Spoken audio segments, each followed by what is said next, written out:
Good evening, everybody, and welcome to another Tuesday night and another edition, the 15th to be exact, of Gaming After Dark, your R-rated gaming podcast featuring yours truly, Boom Kaboom. It's Snoof Nukem in the room. We got a great show for you tonight. Some very hot topics, ones that have been very top of mind, very topical, I guess you could say, over the last couple of days. Seen lots of YouTubers and podcasts and thoughts about the latest Xbox Direct, which a lot of us were probably thinking was going to be another ho-hum edition, but it turned out to be, well, in my personal opinion, rather surprising. We're going to get to that in just a minute. But first of all, let's bring in the panel, starting with the shaded man himself, Mr. Perry, a.k.a. the Game Complainers, is in the building. What is going on, everyone? How's everyone doing? I'd say they look pretty good. Speaking of pretty good, Pink Pickles is in the chat. Your wife is in the flesh, ready to roll. That's good. Awesome. All right, next up, we got the one, the only Proto Foxy. Yo, your friendly neighborhood Red Menace is in the room for the 15th episode of Gaming After Dark. I am amped up and ready to go. It's Tuesday night. Hold on to your asses. We got a good show. Hold on to your tool and grab the Red Bull. Let's go. All right. Always coming in hot, but never late. It's your Wicked Hot. What's up, dude? It's your boy Wicked Hot, and we're on episode number 15. Hope you guys are sitting down. You might want to buckle yourself in. It's gonna be a good one tonight, baby. Absolutely. And speaking of good ones, we got a lot of good ones in the chat already, including, as I said earlier, Pink Pickles. We got Talos, Ray. We got RWK88. I see the one and only Barkman himself, Doggy Dog 420 is here. Good to see you. I see Infinite Heroes already in the chat. One of the first in here tonight. That is awesome. Yes, so already we're off to a great start with some amazing people. Thank you for joining us here. Make sure you hit that like, comment, and subscribe if you get a chance. Share this out and bring in some new blood to the podcast chats. We're going to have a great time tonight. So before we get into all the topics, what have you guys been playing? I'll start from the bottom and work our way back to the top. You're Wicked Hot. What game has been on your agenda lately? So I've been bouncing back and forth lately between Marvel Rivals with my friends. We've been playing a little bit of casual games, some competitive. And then on the side, I just went through Gears of War Ultimate Edition, but on PC Game Pass, because I realized that it had a whole different set of achievements for the PC game. So I figured, why not blast through it and whoop General Ram's ass one more time? And that's about it, baby. Hell yeah. I like it. That's a classic game, man. Good stuff there. I love it. Looked good, too. It was playing real good. I was like 150 frames, just coasting, baby. Just loving that performance, huh? Loving it. And slapping that ass, baby. Eyeball jizz right there. Let's go with Proto Foxy. What have you been playing, brother? Man, I've been rocking through Master Chief Collection. Finished up Halo Reach. Now I'm in CE, about halfway through that. So my whole deal is I'm just going to play through the entire catalog on the Chief Collection, and then I just moved Dad of War over to my PS5 off my PS4, and that's up next. Fuck yeah, dude. Okay, nice. Well, you've been busy. God of War is always good. Master Chief Collection, or as you said, congestion. Yeah. It's kind of both, because that's a lot of games to play on that one disc. It is. But I love, with the exception of 4, I love all of them. You know, so it's like that's like the best of the Halo series. 4 I could take or leave, but I'm going to play through it because it's on there, and it's a personal goal I set for myself. Dude, absolutely. Be honest, I went back and played number 4 a while back for I played it once, obviously, when it came out, and I didn't appreciate it. I went back to it a second time. Just let me know how you feel when you go through it a second time, if there's a different perspective, because I thoroughly enjoyed it the second time, and it shot up my Halo scale. I was like, okay, this is up there now. Definitely. I'll let you know once I get there, man. Yeah, I know I definitely got to finish some games before Avowed comes up. All right. I don't know about Avowed, but he's always making us wowed. It is Game Complainers. What have you been playing, brother? You've been playing lots of stuff. Oh, man. I've been playing Resident Evil 2, the original still, and then I jumped into the remake just the other day. Yeah. You saw that? I saw that. I just I have got him. I got him. I always play them, but I just, I was like, all right, time to move on, and I just can't move on. So nope. That's how I got hooked in, especially with the remake. I ended up playing through the originals 1 through 3 before Resident Evil 3 remake dropped because it's just that's what it does. And I've been playing Final Fantasy VII Rebirth on PC. Okay. Pretty good. Pretty good. Nice. Well, that's what I like to hear. Nice. I like the variety. Everybody's playing something different. And you know what? The best thing I love about this panel is not everybody's going, I played COD, and the next week, I'm playing COD. It's nice that we all like play different games. Nothing wrong playing some COD, don't get me wrong. I think most of us always squeeze in a game or two here and there, but it's like you got those people that every week in, week out, they're playing the same shit. It's like COD, NBA 2K, whatever, Yeah. It's definitely them big day one console guys usually tend to be the ones that's what they're playing. Like, honestly, like if you're just going to play like 2 or 3 multiplats, why the fuck even console war anyway? You can play them on anything. Right, exactly. True. As for me, one of the missions I've got in 2025 is to whatever game I basically start, I want to try to finish. I've been getting like a little too distracted with playing too many games and then getting, just you kind of get lost and then you kind of, you do a little bit here and a little bit there. So I was really happy that I finally was able to put to bed Indiana Jones. What an amazing experience that game was. It got better from start to finish. I have issues with the game too, but for the most part, I loved it. I was playing it on the Series S, moved over to the X, and holy shit, I was like, damn, the X looks really good. The S was respectable, but it's just something about the texture quality and the resolution and everything on the Series X that just really made that game pop. I was like, damn. So, managed to finish that one, and I'm actually looking forward to going back and cleaning up some of the levels and getting some of the stuff that I missed as well. So, great game. If you haven't beaten Indiana Jones, go play it, and by all means, a great game. And I just picked up a physical copy as well, so that's fantastic. Just trying to support where I can and just showing all those naysayers out there that just because we got Game Pass don't mean we don't buy the fucking games either, right? Exactly. That is correct, sir. Absolutely. Maybe you call that double dipping for Microsoft, but it is what it is. I'm just trying to support, and it's called game preservation, right? So, outside of that, that's kind of it for me. All right, we got a first super chat of the evening coming in, courtesy of our good friend Doggy Dog, who I can't wait to get back on the show here in the upcoming weeks, I'm sure. But he drops the first one, and here it is as soon as it pops on the screen. Go ahead, take it away, Perry.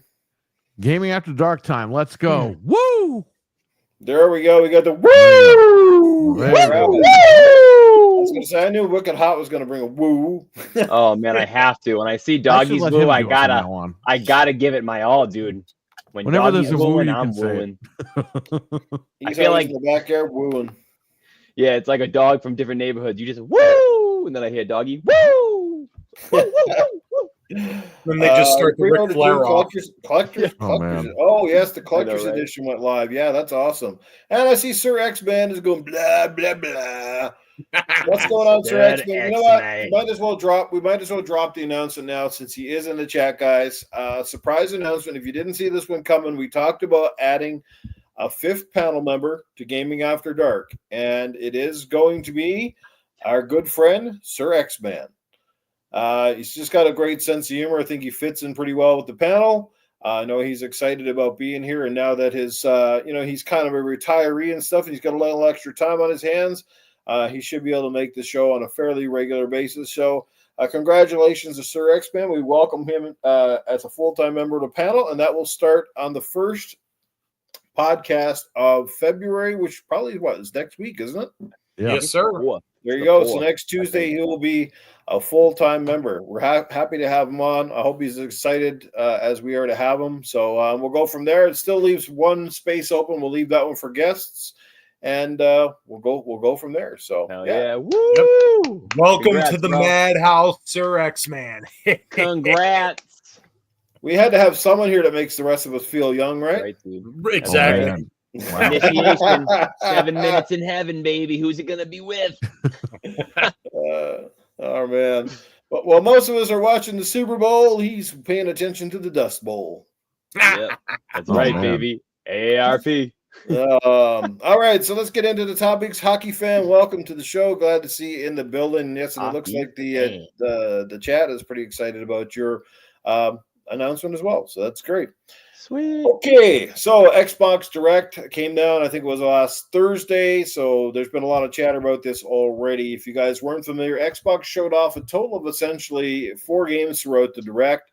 You started with South of Midnight, which to me personally keeps looking better and better every time we see it. There was also, can somebody correct? I should have had this already prepared, but there was a game that was called Expedition 33. Expedition 33 looked very interesting until I found out it was a turn-based game, and then I lost interest in it. But that was announced. Then we got to see Ninja Gaiden 4. That was the big one. That was the one that took everybody by surprise. They talked about a famous, notorious Japanese franchise coming back. I don't think a lot of us had Ninja Gaiden picked on that list. I think a lot of us might have assumed it was going to be a Final Fantasy of some sort or another. But hey, Ninja Gaiden kind of got its rebirth back on the original OG Xbox, and it's kind of been a home with Xbox for years. And there's no better franchise to me than echoes Xbox than Ninja Gaiden. Outside of Xbox's own franchise, I mean, what game has been, notorious with the launch of a console? Ninja Gaiden back on the Xbox. There was Ninja Gaiden 2, Ninja Gaiden 3 on the 360, and of course the variations of that game as well. And I know Xbox has had a pretty good relationship with the old director of Team Ninja, that was Tomonobu Itagaki. But even though this game is no longer done by him, you know what the interesting part was, guys? We'll talk about this more in detail, but did you guys notice who was helping develop Ninja Gaiden 4 for the Xbox? Oh, yeah. Yeah, which one you talking about? Because I know it was Platinum Games. Yeah, that's it. That's the one. Yeah, Platinum. Was Platinum Games not the team behind Scalebound? Yeah, they were, baby. Yeah, they were. That was the first thing that I went, "Oh, that's interesting." I just like Platinum Games, so I thought that was pretty rad as hell. But I thought there was a third also, because I know it was Tecmo and then Koei Tecmo and Team Ninja, right? Yeah. They're Okay. always the ones that build it, but it's in association with Platinum Games. So Platinum might be doing most of the footwork on this. I don't know, but just the fact that it came up, and after the whole conundrum that was Scalebound, I was like, that was quite interesting. So obviously, we could tell there was some animosity there between Xbox and that studio. So it was an interesting choice to go back with them. Maybe this is like sort of a bit of redemption for them. That Scalebound ship had sailed, but they're trying to we're gonna do one better. We're gonna give you a notorious franchise. We're gonna build it and make it great. And now we put a few other games to bed, like the Nier Automata games and some of those games. So yeah, pretty cool. But we'll get into that in just a second. What was the other game shown off? They obviously Shadow Drop Ninja Gaiden Black, which came out the day on Thursday, the day of the whole show, which that was pretty cool because nobody expected that to give us essentially a /remaster remake. I mean, obviously it's Ninja Gaiden, but it's built on Ninja Gaiden 2. Sorry, it's a cross between Ninja Gaiden 2 and Ninja Gaiden 2 Sigma, and it's built on the Unreal Engine 5. So, I mean, that's the first thing you're going to notice when you boot up that game is it, looks very familiar, but it looks fucking way better. Yep. It's like your girlfriend just went out and got a boob job and a facelift, and you're the other guys night. And the other guy's paying for it. I've been playing the game. I'm on. I can forget which level I'm on, but man, I forgot how much I loved the Ninja Gaiden series, and that game in particular was so damn good. What was the other game? Am I missing something? Yeah, you're missing one, but does anybody else? Know? There's a big one. I don't know. What could it be? Hello Kitty Island Adventure. It must be. I'm getting Hello Kitty. Dude, Hello Kitty. Oh yes, oh my God, Doom. Yes, Doom the Dark Ages. Oh my God. Yeah, that game blew me away. I don't know about the rest of you guys, but my eyeballs are still rolling around my carpet somewhere. That game is insane. Oh my God. I love that fucking that shield. When we get there. All right, well that's it. That's the game summary in a nutshell. Let's take it away. Yeah. I'll leave my thoughts for a bit. Let's get you guys in on the floor first. Let's start with you, Proto, and make it work our way back around. What was your takeaway on the Direct? Were you impressed? Were you kind of was any of this a surprise to you? Like a jot note on each of the games shown off. What did you like or didn't like about the Direct? First off, I thought overall it was a pretty decent show. South of Midnight, I wasn't real hot on at first. I'm like, okay, it looks kind of cool. The more I see of it, it's like, yeah, it's definitely something I might get down with, and play. It looks pretty decent. Expedition 33 had my interest until they started saying it was inspired by Final Fantasy, and I'm like, that's a hard pass. I'm done with JRPGs, and unless it's, like you said, it was turn-based, which I'm fine with. But if it's going to be turn-based, I want it to be like the old SNES games, not this new shit that's out. I just can't do new JRPGs. So that was a pass. Ninja Gaiden 4, I mean, there was already rumblings prior to the show that it might be Ninja Gaiden. Some people were saying some other shit, but it was, some people really saying, oh, this might be Ninja Gaiden. Seeing 4 and then seeing Platinum Games involved, sign me up, dude. I love Platinum Game shit. And I feel like they can handle Ninja Gaiden super well. Ninja Gaiden 2 Black, shadow dropping, and I'll save my opinions for that for a second. I'm happy that it happened. I just don't like the idea of shadow drops in general. I mean, it's cool that it's like, oh, it's a surprise, but it's like, it almost feels like sometimes that might kill hype. I don't know. Maybe it's just me, but I would have rather maybe, like maybe had like a day or two segue, kind of like how there or even some time like how they're doing with Ninja Gaiden 4 and shit like that. But Doom, that's day one. Day one. I haven't gotten the chance to pre-order it just yet because I don't get paid until tomorrow. But yeah, that's fucking day one. I don't care what anybody says. Any asshole out there trying to downplay it because now they're owned by Microsoft and Xbox, go eat a dick. This is fucking Doom. Get over yourselves. That's all I got. Are you getting the statue edition? And it comes out on day one on all platforms. Okay, sweet. Yeah, it's on all platforms, but all of a sudden you got the usual detractors out there. Oh, Xbox owns it, so now it's gonna suck. Shut up. Shut the hell up. Dude, I want to reach through Doom Eternal was quite fine on both consoles, so I don't see how it's relevant. Yeah, it's ID. It's ID and Bethesda, and it's Doom. Shut the hell up. I want to slap these people through the freaking screen, man. It's like, it's fucking Doom. Yeah. That's all I got. It's Doom and it's a Dark Ages. Did you see the weapons and the enemies? And oh my God. How the hell can anybody say that game looked awful? Yeah. It's just like, and I like how each one has progressed with like different styles. So you had the run and gun in 2016. You had the verticality of Eternal. Now you've got, ground and pound with Dark Ages. Like the tank. Sign me the fuck up, man. Right, it looks great. All the like that gun that fucking cracks the skulls up and spits them out. That thing's wild. That is so cool. Like just seeing that, just the animation of that going.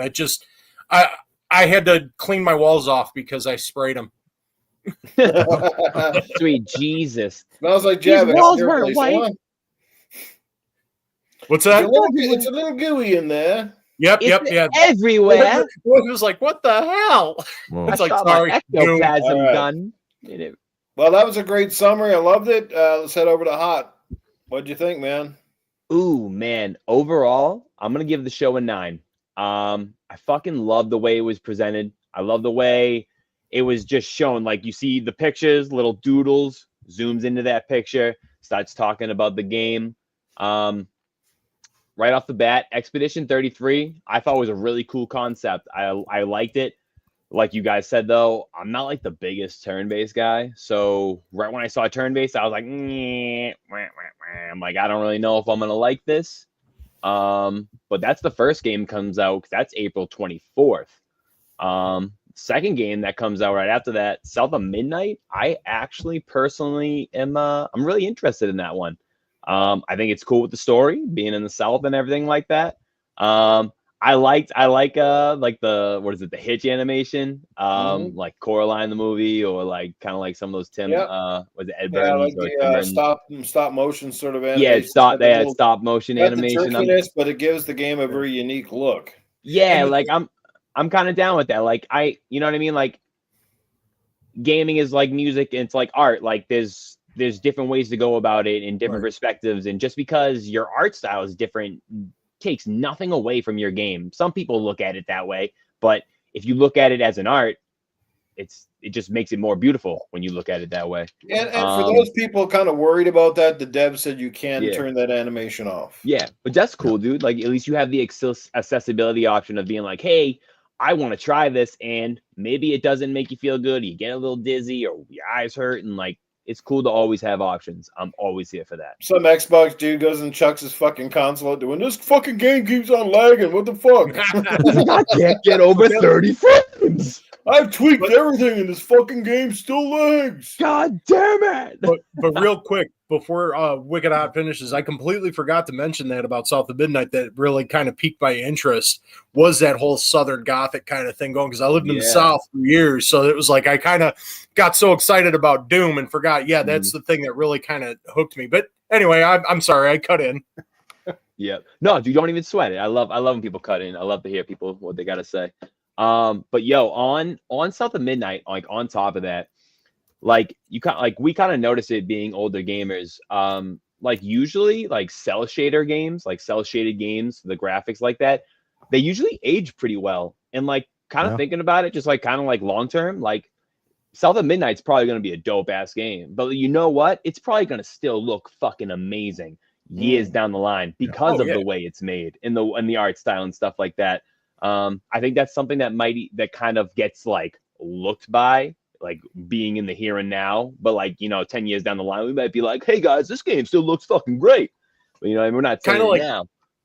Yeah, kind of like Legend of Zelda Wind Waker. Everybody bagged on that when it came out. Now everybody praises it as one of the best Zeldas, man. Dude, it looks, dude. What's kind of funny? I explained to my buddy, this is off topic, but I played that game, was it Lonely Mountain Snow Riders on the game? Oh yeah, you were talking about that. Yeah, it is like so relaxing and like nonchalantly fun. Like I'm skiing, I'm tweaking, twerking, doing little jumps and shit like that, like a top-down view. But it kind of looks like Zelda. It has like that glimmer and that sparkle when you're kind of moving around and shit. Highly advise people to go try that one out. But let me get back to the fucking topic at hand. Doom the Dark Ages, I'm fucking hyped for. Fucking stand and fight is what it is all about, baby. Put your feet in the dirt, fucking square up and throw them, baby. Because the fucking running gun was dope, but the verticality killed me on Eternal. That one kind of fucked my day up. I was not too good at it. But I'm here for that one. I'm a little disappointed. I'm a fan of the arena multiplayer shooters out there. Where my Doom players? Where my Quake bros at? What's up, dude? Dude, I don't, even if it's old, man, like maybe they could get a team, like a second team to fucking make like a free to play. I don't give a fuck. I just need my Doom multiplayer. That's all. And hell, they supported Eternal well after you got that one was like was that Horde? I think the Horde of it came out like 2 years or a year or so after. So, but like, dude, just multiplayer in general. There's a lot of old heads out here that fucking like that run and gun, fucking pick up what you got and fucking pick up and run ammo, everything like that. But let me speed up my shit because I'm fucking rambling. Ninja Gaiden 4. I have never played a Ninja Gaiden game in my life until after that show when I downloaded Ninja Gaiden 2 Black. And I'm fucking about it, dude. It's fucking a blast. One hiccup, though. That goddamn camera angle can suck my fucking ass, dude. Because there was sometimes, but it was there. And then it would like jump or it'd be like too slow and I was going too fast. I'm like, okay. Ninja Gaiden 4 is definitely going to fix that. But altogether, hyped. Great show. Now I'm a Ninja Gaiden fan. Take it away, Perry. Well, two of them I like. Two of them, I don't know. Okay, one of them I really didn't like, and one of them I'm like on the fence about, but I got to play it. Expedition 33. I wasn't a fan of that. Whatever. I'll move on from that. Again, when I say I don't like a game, doesn't mean anybody else is not allowed to like the game. Yeah. Just to make that clear, I'm not gatekeeping. South of Midnight. I got to play it. There were scenes, though, where she's running, and the graphics reminded me of Shadow of the Tomb Raider. That level where, in the beginning, where it's all flooded and everything. Yep. And I had the Xbox One X, and, man, it was going at 60 FPS. It was great looking.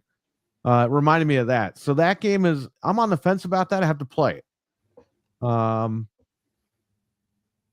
Gaiden, I can't wait, man. Can't wait for that. And the fact that they dropped 2 was awesome. I still have to check that one out. And obviously, Doom, I'm ready. I pre-ordered it already. What system? PS5 Pro. Come on. It's Pro enhanced. I mean, I had to know. Hey, I still got Game Pass. I can check it out on No, I'm just PC as messing well. with you. I'm messing with you, Perry. I honestly kind of want to try it on the Pro because of the enhancement. I'm probably going to try it on the Pro, but if not, I'm probably just going to buy it on Steam anyway. Just play it on Steam. You but going with I was shocked there was no multiplayer. Not that that's a big thing, but I understand where they're going with this. They want to make Doom like a blockbuster single player game. And that's cool because that's like Bethesda saying like, hey, we want to make Doom bigger than what it is, even though Doom is massive. The next step. But I totally get where they're going with that. So I'm not mad about that, but it was kind of shocking. I was like, wow, they're not doing multiplayer? Usually they throw that in. But I'm ready for Doom, man. Fuck yeah, dude. May, dude. Like close. Yeah, no, I'm ready. Ready to go. What you got, Noof?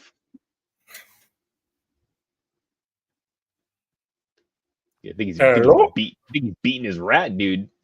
Noofy, pull your pants up. The show's on. Oh no. Maybe his mic died. Maybe not. Maybe. Well, is there anything else anyone has to say about the show while he? Well, I'll say, I think this show did what they needed to do. Yeah. They needed to get the message out there. They got most of these games got release dates. Pretty much every single one of them. I love it. It's perfect. That's what you had to do. Yeah, no, I agree with you there. And we have another show coming. Don't we in the summer? Check. Am I back? There you are. I think you might have. Must have hit maybe you back, baby. We was keeping rolling. It's all good, I man. think his fart blew his ass. I was like, this guy's either trying to push out one big spot or it's not. No farts yet, but the show was young. Oh man. Well, I would have said, it was totally part because then that gave you the excuse for the mic blowing out. I know, that's what I thought. Great takes all around on the games. Expedition 33, I love the art style. I thought it looked really cool. The part that lost me is when they said about the turn-based RPG stuff. It's not that I don't think I wouldn't give it a try. It is going into Game Pass, but that was my least favorite. But it did look good, and I definitely think it's going to find an audience, and it probably will do pretty well. Obviously, Doom, Dark Ages. I mean, that was as close to a 10 out of 10 as you can get on a trailer. I mean, it had everything. It had insane bosses. It had great graphics. It looks like it's fast-paced as always. The weapons, the shield. I mean, it's got a sword shield. Was it a saw shield? I mean, my Lord. Yeah. The game just looks absolutely bananas. If you liked any of the other ones, something tells you this could be the best in the series. So that was good. No multiplayer. Sure, that's a little bit of a bummer. But, honestly, I think there's, the multiplayer space is super crowded. And most people really just buy Doom for a great first-person experience, which you're going to get. Obviously, South at Midnight needs no explanation. We've seen it for a while, but this was a pretty good deep dive into it.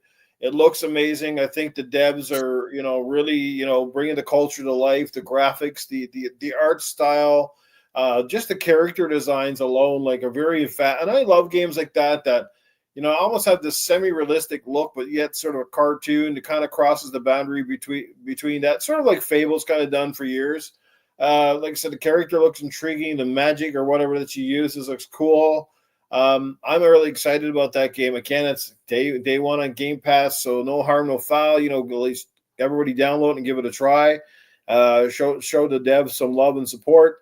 Comes from Compulsion Games, and they're based up here in Canada. Looks like they're doing a pretty good job. And obviously, my highlight for me, because Ninja Gaiden is near and dear to me. I'm not going to claim I'm the biggest Ninja Gaiden fan. As a matter of fact, I don't think I've ever finished a single Ninja Gaiden game. But I have loved every game I've played. I've loved what I've played. I'm going to make it my mission to finish this Ninja Gaiden 2 Black. And again, the number 4 looks amazing. It's got great graphics. It looks like it's got, the Ninja Gaiden kills, fatalities, fast pace, interesting new character. Obviously, Ryu Hayabusa is in there as well. Looks like a bit of a confrontation. I'm sure they're playing with the story. They don't want to give too much away, but also knowing that this game was just announced and it's coming in 2025. That is the other cool part. This isn't Ninja Gaiden 2 is announced and it's coming like 4 years from now. No, it was announced and it's dropping this fucking year. Now, I hope they don't drop it too close to Grand Theft Auto because it'll definitely get overshadowed by that. And then, of course, the shadow drop. Like, hey, guys, when the show is done today, you can go and play Ninja Gaiden 2 Black. Obviously, on Game Pass, right out the box, or you can play it on PlayStation. And where else is Steam? Yeah. Steam, Yep. But you're going to pay full price if you go and buy it there or whatever. So that's the advantage that the Game Pass users have. And then knowing that as well, it's a co-published game. Like this is an Xbox publishing title, which means they put money behind it. Yeah. Obviously, it is. I think they said it is still coming to PlayStation, right? Yeah. I think on the thing has the PlayStation. So, whether you like that or you hate that, I mean, obviously that's great news for PlayStation owners. Xbox is footing the kind of the bill on this great game, but the more people get to play it, the better, I guess. And at the end of the day, I'm going to buy it for Xbox and support the team to put the development dollars behind it. I mean, I guess whoever buys it, supporting the team. So I don't want to get into that foolishness, but look, I think the whole show was awesome. I think it was one of the best ones in a while. It was tight. It was quick. It showed off 4 games that all looked, I think, very interesting. Expedition 33 may have been the least favorite, I think, from our consensus so far, but it looks like Xbox has got a ton of games down the pipe. It's pretty bad right now when Xbox is basically making the best Sony shows. Sony showing off fucking shit. Like nobody knows what the fuck those guys are doing other than canceling fucking shit left, right, and center. Yeah. Just Yote, basically. That's all. Right? That's all I know. That's all I can think of off top of my head. Yeah. So sorry, I just got to replug in my laptop here. Like I said, I love what I saw. I thought it was a great direct. The consensus seems to be good across the board with the majority of gamers and certainly majority of the Xbox-centric gamers and podcasts. So I thought it was great. I'm looking forward to all the games, and I'll definitely be on Doom, and I'll definitely be on Ninja Gaiden, and I'll definitely be doing South of Midnight. And again, we've got a Vow just around the corner. I'm almost surprised we didn't see more of that, but something tells me there'll be a little bit more of something coming up on that just before launch. Oh, and did you guys also see today as well? So that Potato, the Series S, can't be that bad after all because the team behind Baldur's Gate 3 has managed to get the split screen working on it. Nice. Well, at least somebody gives a shit about split screen. Jesus Christ. Almost like if you just work a little bit harder, you can get stuff done. Yeah, I don't really buy a lot of the teams now buying the whole it doesn't run or we can't do it. I think it just comes down really to resources and time. And sure, they have their priorities, and we get that. They're going to prioritize. They always have usually the top selling console, and then they work their way around it. But I mean, the fact that it's going to run, and apparently I think it's in a beta mode or they have it up so you can try it. But the thing is, it kind of was, it was going around, oh, it can't be done, or that sort of bullshit. And now it's done. It's like, so what's up with that, right? Yeah, I mean, it can be done. I do have an opinion on that, and it's more like I think what's happening is, and I'm going to end up playing devil's advocate here and maybe kind of going up the bats for some of these devs, is what I'm thinking is with, it's in regards to parity between the Series S and the X, right? Yeah. And I'm thinking Xbox as a whole is probably putting these guys on a time frame, and maybe it's not happening within the time frame, so they just throw their hands up, right? Like, hey, we can't get it to happen. Now that maybe they're giving them a bit more leeway, especially with Baldur's Gate 3, I would hate to think that everybody at Xbox would just say, well, we can't get parity between the two systems. We're just not going to release it on our console. I think that would be fucking stupid. So I'm thinking maybe they let them cook a little bit, and now they're figuring it out. I just think it's, and again, I don't want to play the whole, does Series S a potato, blah, blah, blah, blah, blah, whatever. It is what it is. It's the budget version of the system. Yeah. But I'm thinking it just has a lot to do with parity. Well, just remember the Series S runs Indiana Jones pretty damn well without, being a 40, 60 or whatever the fuck it is. Right. Yeah, it's got a little reduced textures and stuff like that, but like the fact that it runs and it runs well. There's no frame rate issues for the most part. I think maybe it ran into maybe one the whole time I played it. That's on the Series S, and it runs even better, of course, on the it doesn't run better on the X. It just looks better, right? Right. Yeah. But they're both hitting 60 frames a second. It's just one's a little more detailed. But kudos to the guys. It's a pretty good little console, man.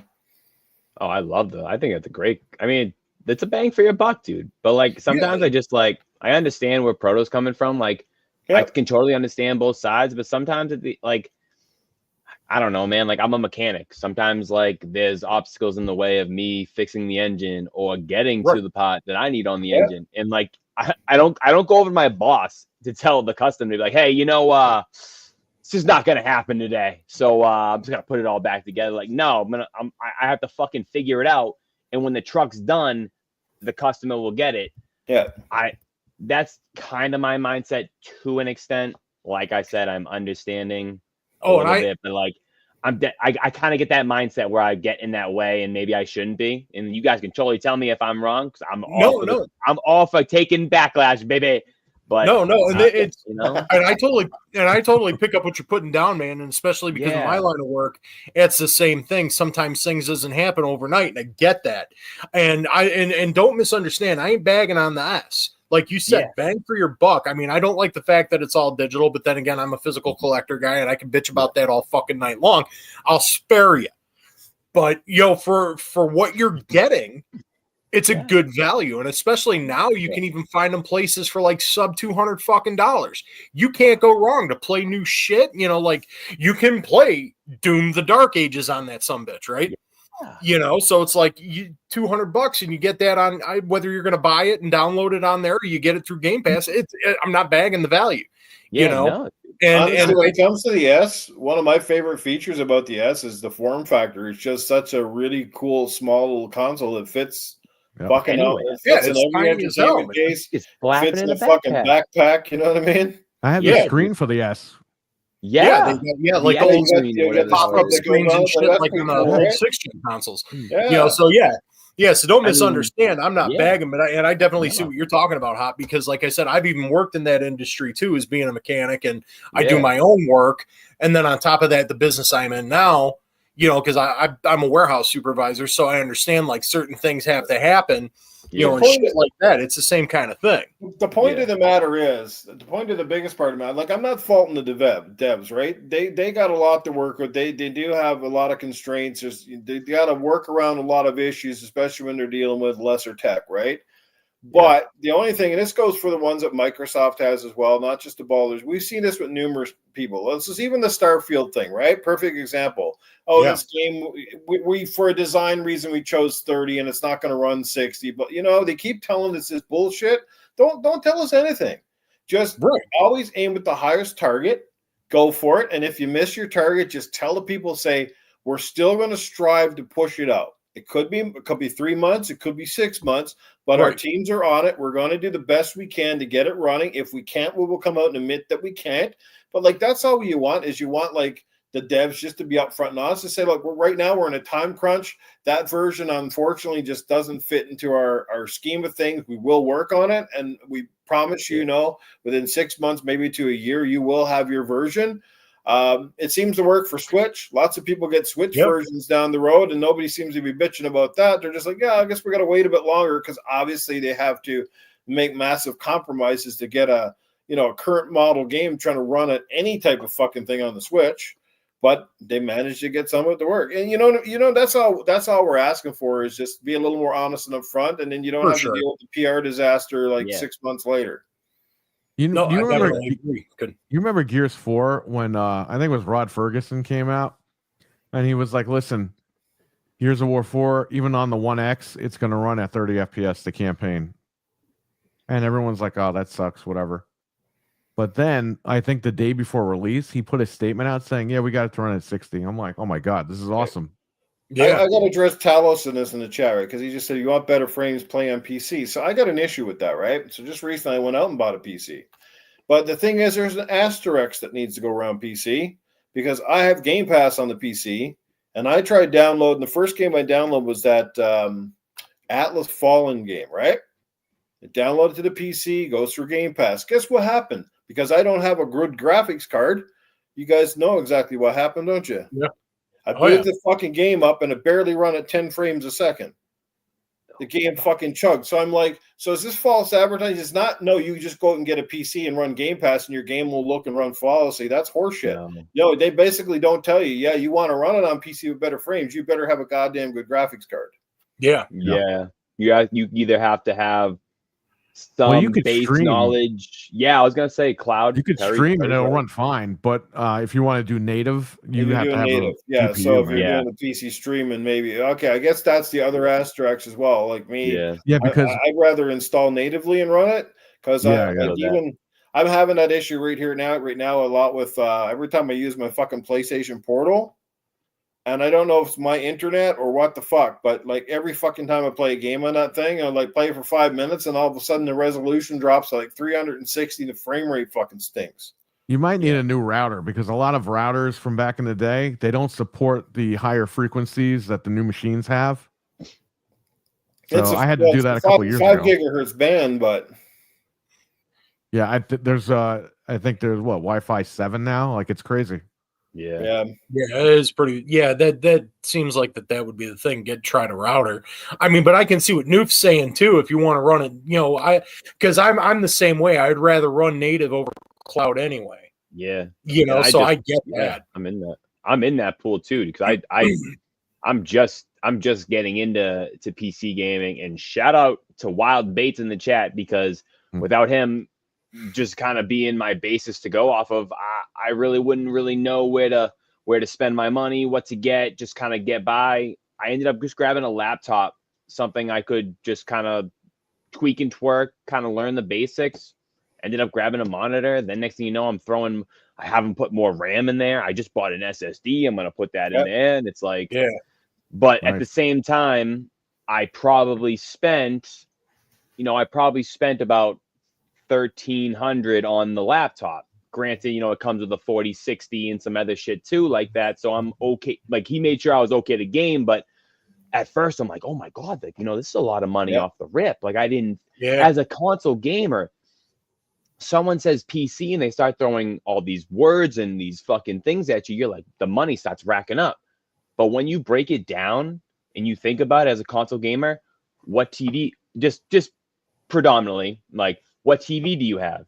I have an LG C1. When I bought that, it was probably like $1,200. Then I bought an Xbox Series X for $500. Yeah. So you add that, then the PS5 for another $500. So how much money have you really spent to somewhat achieve the same thing you would be doing on PC? What Dizzy says right there in the chat, that's me in a console in that show. Yes. It's easier to plug in box and play. It's set it and forget it. Outside of your update, that's pretty much as you fucking need to do with a console. Oh, believe me, dude, when I have problems, Wild Bates' phone rings off the hook. He's only 2 towns away from me, so I can drive to him. But, baby, I'm like, tech support. You're trying unplugging it and plugging it back in. Yeah. Sir, is it plugged in? Yeah. And I can definitely attest to that because I PC game too. I built my PC for other applications, but if I'm going to build a PC, I'm going to also be able to game on it, right? My main 2 applications on mine are gaming and music recording. So of course, PCs are like women. They're complex and moody. Exactly. And especially mine. Should come with a fucking instruction manual. Dude, that's like my audio. My audio was fucked up when I was having the show with you guys. You want to know what it was? I brought my laptop to Wild Bates' house, and he goes, "Oh, when's the last time you did like an Intel update?" I was like, "I don't know. The last time you did it, like a year ago." And he's like, "Oh, what's updated then?" So I did that, and next thing you know, my earbuds were working and shit like that. So, yeah, that's the PC realm, boys. Just jump in. Anyway, not to take the whole conversation down the rabbit hole somewhere else. Right, we're obviously talking about Direct. All right, so let's just wrap it up on the Direct. Out of a rating, what would you give it, Proto Foxy? I'd say 9 out of 10, easily. What would you give it, your Wicked Hot? I'm gonna give it a 9. Nice. What would you give it, Perry? I'd like an 8. Good. So good scores all around. Good job, Microsoft. Pretty good. about I you, would Nick? also give it a 9. Like I said, because at least 3 of the 4 games I had massive interest in. So, and again, it didn't overstep its boundary. It wasn't like 60 minutes long with devs just chirping off, 2 minutes of game footage and 15 minutes of watching nose ring girls fucking chirping the whole time. I'm sorry, but is it just me or does it seem like every fucking girl in the game development industry right now? Actually, most of the guys do. They all got fucking funky hair and nose rings. Yeah, and they screech like that, like And scooters and eating fuck Chinese is food going on the on? roof. I don't know what else is going on. Sign of the times, my brother. Is that Sign a of the prerequisite? times. Is that a prerequisite to get into fucking gaming? You gotta, I don't know. And that's the wild thing, because you say I'm my side gig, I'm a musician, so I would see that shit at shows and I don't think nothing of it. Now I see him in the tech industry and I'm like, that was frowned upon about a decade ago. It's like, you got to be clean, you got to be relatively clean cut for that shit 10 or so years ago. Now everybody's looking like they just come out of a fucking Slayer show, and it's like, all right. I know, right, dude? I mean, to each their own. I don't want to be too judgmental. It's just like Right. it's a trend. Like 15 years ago, you didn't see a whole lot of it. Actually, I suppose if anything, it was 15 years ago. It was all like white, fat, nerdy guys with fucking bottle glasses on. You know what I mean? Yeah. And now it Yeah, just with kind a lot of of looks like they're Mountain all like sub fucking 30 years old and still living in their mama's basement, and You watched the Halo 2 limited edition. There's a DVD in there, and it shows everyone at Bungie. They're like, we haven't seen the sun in 6 weeks, and they're outside playing volleyball and stuff. Yep, I But remember it shows that. all the boxes of pizza in the office. Jesus There's like Christ, they built 30 boxes of pizza. the building has no windows. Oh my god, that's smells wild. like fucking dirty socks and Mountain Dew in there, right? Ugh. Yeah, when you walk in, it just says on the sign deodorant optional. This is gonna be getting deodorant weird, optional. isn't it? Yeah, deodorant. Yeah. That's when I go to those weird events. I'm like, did you see the sign, guys? They're like, what do you mean? I'm like, deodorant optional. It's gonna get really fucking musky in there. Oh man. Yeah. Like I said, boys. You see pairs of pants standing up in the corner. It's like, yeah, those haven't been washed in a week. Listen, if you ain't butts to nuts, you ain't having a fun time, boys. You ain't Exactly. butts to nuts. Ugh. All right, so just looking at the statement, like I said, I guess it's kind of breaking the new leadership at Sony Interactive Entertainment as of today. Sony Group Corporation, Sony Interactive Entertainment, the company behind Sony PlayStation, announced that the appointment of Hideki Nishino as the role of president and CEO of effective April 1st. This marks an evolution designed to maximize and synergize across SIE that was announced in May 2024, in which Nishino was appointed CEO of the Platform Business Group effective June 1st, 2024, alongside Herman Hulst, who was appointed CEO of the Studio Business Group. Hulst will continue to serve as CEO of the Studio Business Group and will report to Nishino. There you go. Hiroki Like we didn't see Totoki. that one coming. Dude. Yeah, as of April 1st, Hiroki Totoki will step down from the SIE chairman position to become the president and CEO of Sony Group Corporation, and that Lin Tao currently serving as SVP of Finance. So, Jesus Yeah. Christ, dude. so there's some definitely some shakeups. moves going on, within the world of gaming. That's for sure. Fucking Any cleaning thoughts house on that, over there. guys, or is that just kind of a par for the course kind of deal? Or do you see like getting forced down the line? Well, I I mean, knew. Sony's kind of had a bit of a rough go the last couple of months for sure. They announced They're this. selling great, but They announced this about a year ago that they were going to put Herman Hulst with this other guy. Yeah. And I was like, oh, they're going to leave Herman with the bag. There's no way. And they left him with the bag. So there you go. But then again, rightfully so, when he goes head first into fucking live service games, and then all of a sudden they're backpedaling because they realize, oops, that's not what our gamers want. well, I mean, just Anybody think from the about it, Jim though. Ryan era is going to be Right? erased. For So sure. Yeah. let's think about it. They canceled factions for the last of which Sony fans are really excited about, and were rightly kind of irate because that was like that was probably the biggest success Sony had, really, when it came to like a multiplayer thing that they had going for a while. The people that loved it really loved it, and I know they were waiting. Of course, it was promised to us all too back when we bought The Last of Us 2. It was supposed to come out alongside that game, and years later, it still didn't come out. And then they're like, "Yeah, we're going to make it into its own game, and we're going to sell it separately." Okay, that's a weird move, but okay, whatever. And we wait, it gets canceled. Then they had, what was it that they had that Foam Stars game that flopped. They had that other one, that one where you raced around the track. Destruction All Stars. Destruction All Stars. Destruction All Stars fucking flopped. Then they had obviously this fucking Concord absolutely miserably flopped. And so far, Helldivers 2 has been the only game that's had any resignation with fans so far. I mean, and that's not even a first party studio game, right? It's mostly probably PC people playing it. That was built. Obviously, it was a Sony funded game, but they're not part of the Sony Studios group, right? So no, I think they got Arrowhead. I could have swore they got Arrowhead. Do they own Arrowhead? I don't think. Either they have them, or it'd be like a double A kind of thing. I mean, if it is, regardless, I mean, that's one game and how many that they launched in the last couple of years, right? And then on top of it, you run down the list, and again, it's all live service slop to begin with. When they were talking about doing a live service multiplayer God of War, give me a fucking break. God of War, man. Yeah, well, we're just talking about an MMO for fucking Horizon. I'm like, are you fucking kidding me? I think, and I think just personally that maybe they're kind of, maybe they are kind of shifting everybody. Like, Herman's holding the bag and shit like that because they made some poor fucking decisions. They thought they were gonna jump on this fucking live service train late as fuck, and now it's biting them in the ass. And it's like, oh, we got to get back to doing what we were good at. Yeah, that's right. I think it's kind of like a changing of the guards. Perry taking shots across my bow over there. Oh.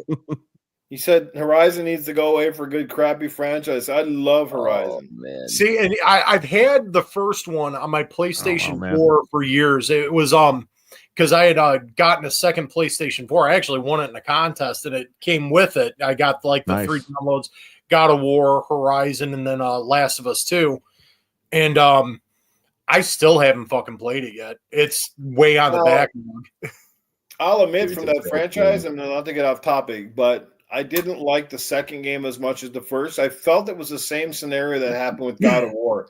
It just felt like a very unnecessary sequel that didn't differentiate itself enough from the game before it. Actually, as a matter of fact, it just felt like, you built extra stuff and you made it longer, but it wasn't necessarily better. Do you know what I mean? Yep. I feel like it looked like a prettier version. I mean, it looked really good. The graphics were absolutely outstanding, as good as they were on the PS4 for the original game. Fuck, the second game was like, whoa. Yeah. But it was just kind of like I got halfway through and I'm like, I'm kind of fucking bored with this. And then I felt the same way with God of War Ragnarok. It was like the first God of War I couldn't wait to beat, and the second one I was like, I got halfway through and I was like, I'm fucking tired of just going to all these areas and doing essentially the same fucking shit over and over again and feel like I'm getting nowhere. I felt that way with Spider-Man 2 a little bit. Midway through the game, I was like, I liked it in the beginning. I want it to be over now. But then, I liked it towards the end. Just make that game's too damn long. Yeah, dude, you know what I mean? I know what you mean, dude. It's a lot of backtracking and stuff like that. It's like they keep thinking that backtracking is like replay value. It's just the not. Same place. Like, you know what I mean? Yeah.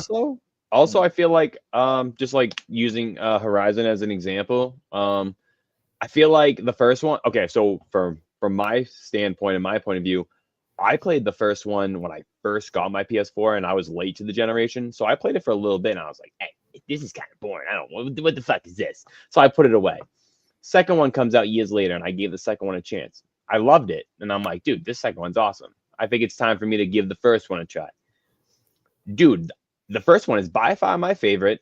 I agree with Noof. I lost interest a little bit, like halfway through the second one, but I feel like the impact of the first one really stuck with me, and that's why I like it more. It's the beginning of the story, the impact of why her life is the way it is, and you find out, I'm not going to ruin anything, but you find out everything as it goes, and it's like, wow, this is like touching, and like I'm feeling this, and like, you know what I mean? Like I'm really immersed. Where the second one I was like in and out. I never remember how long the first or God of War 3 actually took. Was it about 10 hours that game? 10 to 12 hours? Who had that on the PS? Yeah. I want to say I think I spent. Yeah, I probably spent about maybe 10 on it. Yeah, I don't remember being like long, but not excessively long. Where like God of War was like long enough, and then like I felt like Ragnarok, I swear to God, was even longer. It just, dude, and maybe I'm wrong on that, but God of War Ragnarok, just to me, I just like I said, I just lost interest. I did finish it finally, but I like the fact that I was like I stopped midway through. It's like that feels off. Like usually when you got a really good game, you can't fucking wait to plow through it, and that's how I felt with all the Tomb Raider games. Like those, I couldn't put down. But yeah, see, I'm hit or miss with that stuff, man. When it comes to that, because there's some games I'll go straight through in one shot, and then other games, even if I'm loving it, I'll have to put down for a bit and then come back to it later. Yeah. So it's just I can't comment on because it's like I'm hit or miss with it. Like I'll jump into a perfect example. I picked up this game not too long ago. It was called Wanted Dead. Love the fuck out of it. It's great. It's like a throwback to the old PS2 game, PS2 kind of third person action. Loved it.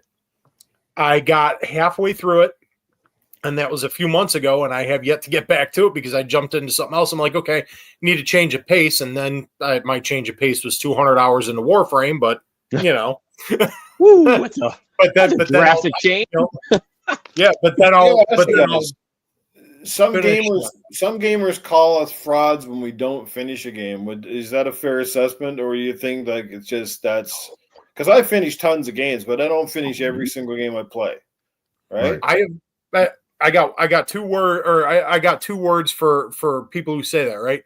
Who cares? Fuck it. I thought we were going fuck it. I was like, I think you can like a lot of games and be a fan of the franchise without ever finishing them. I bet there's lots of people who love Gears that never finished a single Gears game. I finished them all and I loved them all. But you know what I mean? Like I don't think you necessarily have like that's a prerequisite that you got to finish a fucking game to be a fan of it. Right. No, see that's I'm gonna. Can I jump in? Can I take the floor for a second? That opinions like that, you know, when I hear shit like that, those guys can eat a dick. All right. It doesn't make you any less of a fucking gamer. And it's like, and there's franchises that I love that I'll dip in and out of for a bit. Doom 3, probably my top favorite Doom. And I know that's going to freak a lot of people out because everybody says that's the black sheep. I loved it. I love the atmosphere, blah, blah, blah, blah, blah. But I got halfway through Doom 3, played some other shit for like 2 months. Then went back and finished it. Like you said, Noof, I like all the games I have now, I haven't finished, but I get to them and finish them eventually. I'll play through till completion. I don't sit through in one fucking setting because like all of us on the panel here, we got regular fucking lives. You know what I mean? I can't sit and take a 12-hour fucking gaming session because I got bills to fucking pay. Yep. I do shit on the side. You know, I get there eventually. So anybody trying to say, "Oh, you're not a real gamer because you haven't finished God of War," you know, when it came out, go fuck yourself, dude. I get up in the morning some days and I'll see a person online playing a game. Midway into the day, I jump on like the Xbox app. They're still playing a game. Going to fucking bed at night. They're still playing a game. Not to mention they're still doing podcasts. And like, what the fuck? Right, and that's the thing. You know, it's like if you've got time to dedicate to that. More fucking power to you. I'm fucking jealous because I don't have that. Hands up, totally jealous. I wish it's like I wish I could fucking have a 10, 12-hour gaming session where all I got to do is just go take a shit. My old lady would put a bullet in me before I fucking could get that lucky. I mean, probably right there with you. Now, I think my wife would be a bit more understanding, but I think about hour 5, she's like, okay, get the fuck off of this shit. We're doing something else. Yeah. You know, but it's just, it's like if you got that time, more fucking power to you, but don't bag on dudes who like us. We're all fucking gamers, man. And we're all in the same fucking community, but don't bag on us because it takes us 2 weeks to finish a game you finished on day one because you literally live in your mother's basement and don't pay fucking bills. We're not 19-year-old kids that can live at home with mommy and survive on a fucking little part-time job because they don't have to pay the big bills, right? Exactly.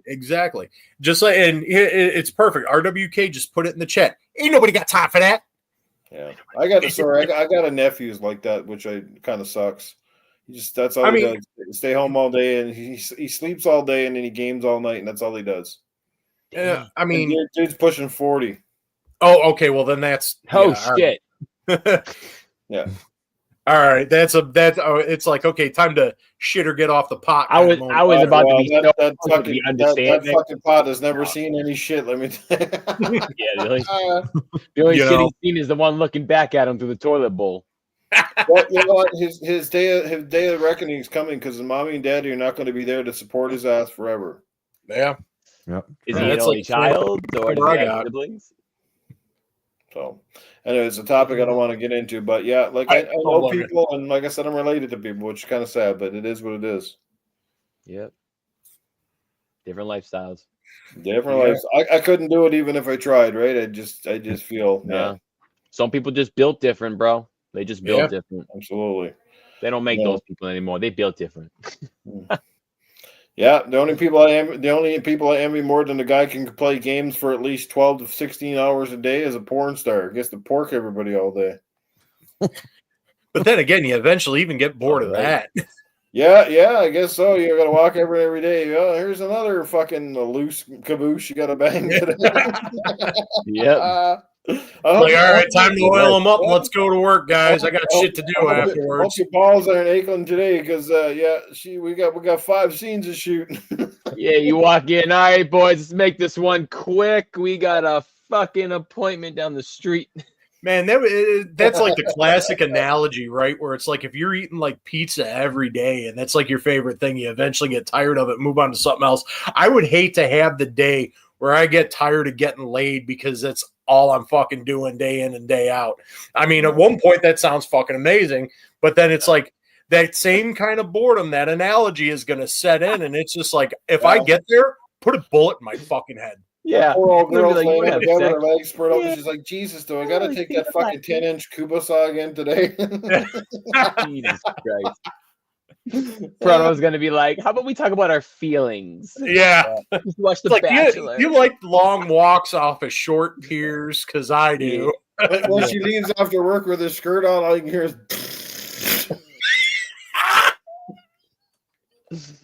Ah! Cougar Man. Cougar Man wants someone to clap his cheek. That's why he put the pears in there. Fucking Noob is dying over here. Oh man, dying. Holy fuck. Get the respirator. Fucking all beef flapping in the wind. Oh shit. Oh man. I can't see anything. The curtains are drawn.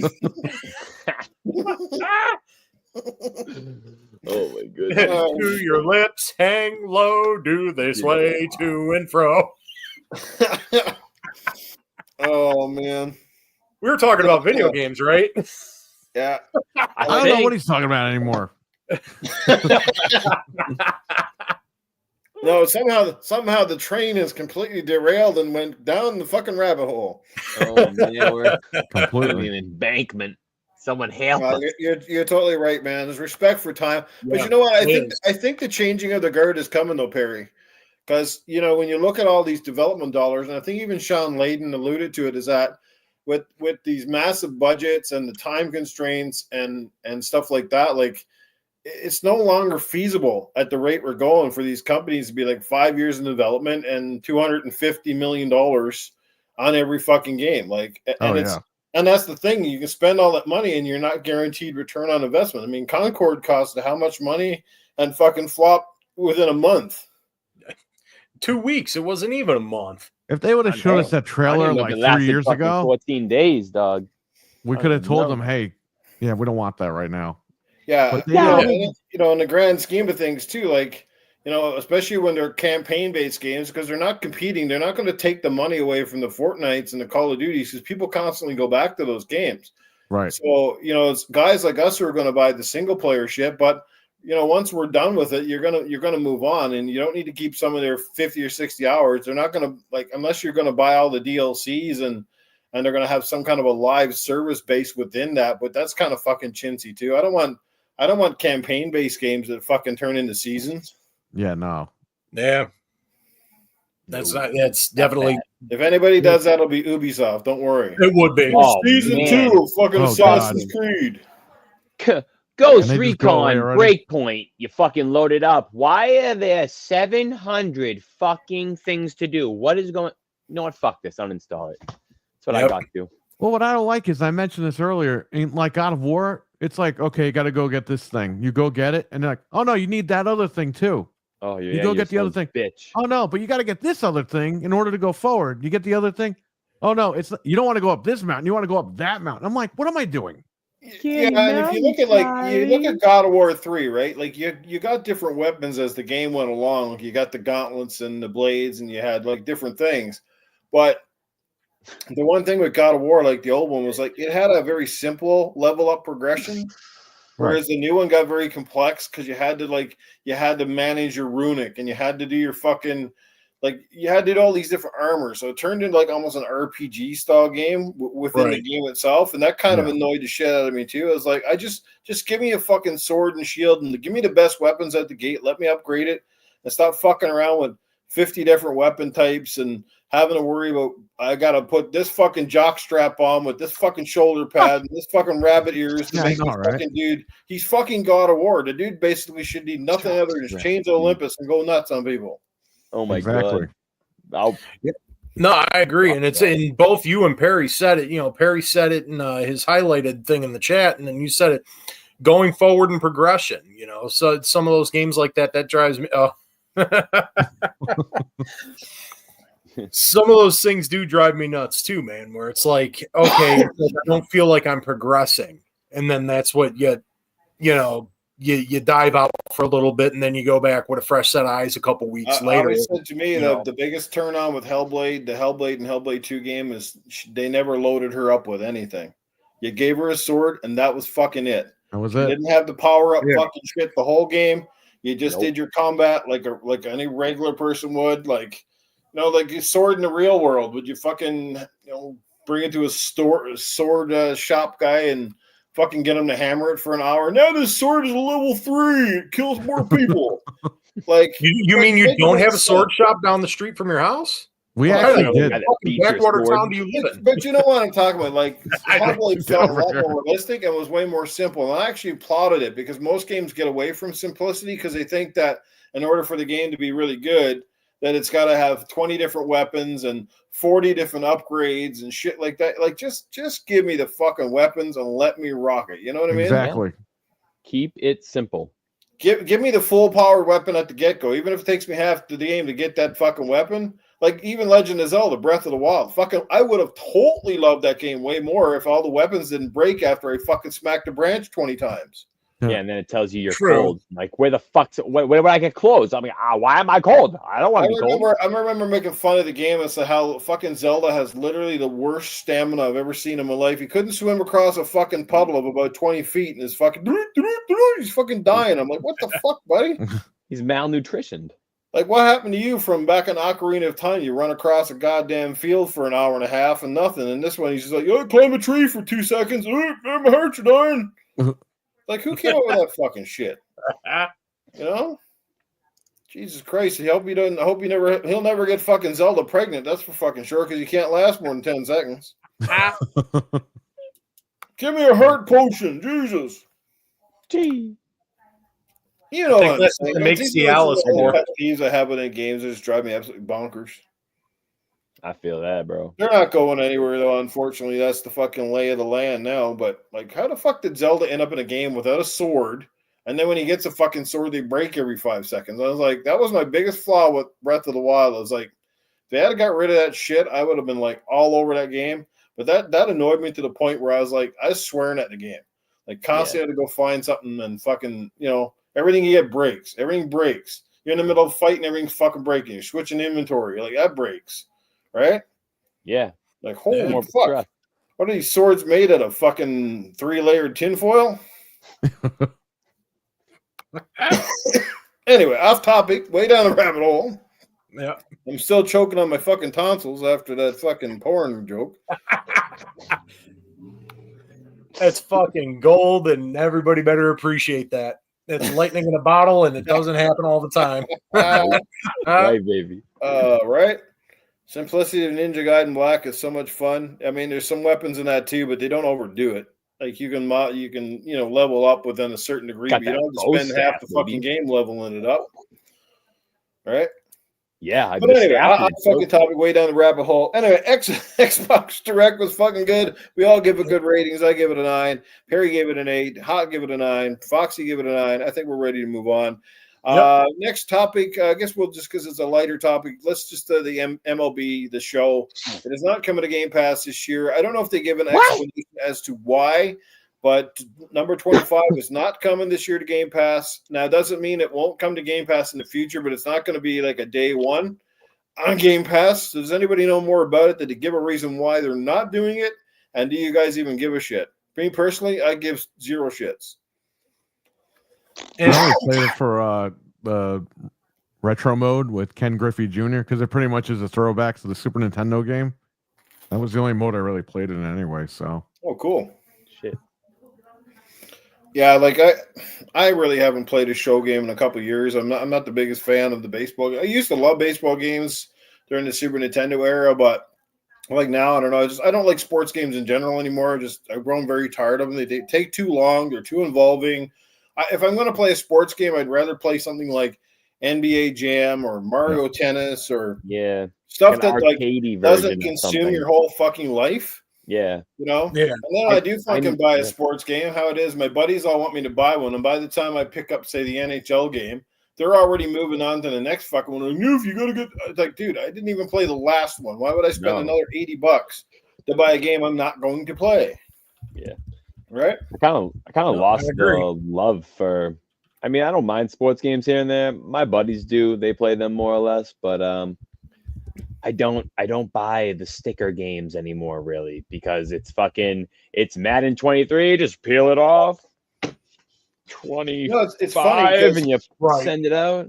I don't buy them every year. It sounds like you guys here on this panel don't buy them every year, but yet at the same time, somebody fucking does because they're always in the top 10 games sold every year. Well, it's all those. Yeah. My brother-in-law's a sucker for that crap. Yeah. Yeah, you got the ones that are suckers for it, and then you got all the ones out there that go, I'm a gamer, I play Madden. It's like, okay. Yeah. All right. It's like, whoa, man, dude.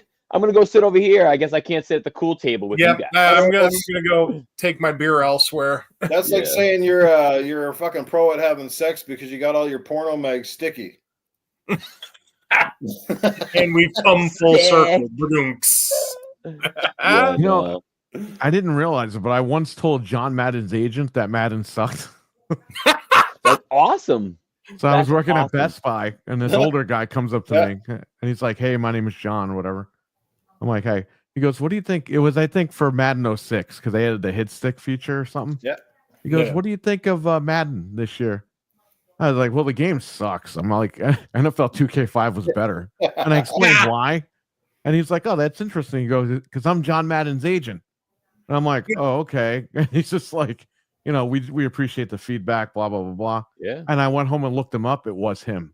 Oh, that's wild. I was like, holy that's shit. Dope. he probably went back to Madden. Man was like, I can't believe that this guy didn't like my game. Brett Favre's greatest quarterback ever in the world. He put down the controller. He's probably, God damn it, he was right. This game does suck. Yeah, I don't know. Funny Sports games to me are the most copy and paste fucking games out there. Like, we're missing how else can you turn around a fucking full-fledged game every single year like clockwork? It's bullshit. It's bullshit. Right. We need arcade versions. Just reusing assets and updating rosters. That's the way that's always. At least the sports games on the Xbox era was the last. Xbox and PS2 was the last great era for that because there was so much competition.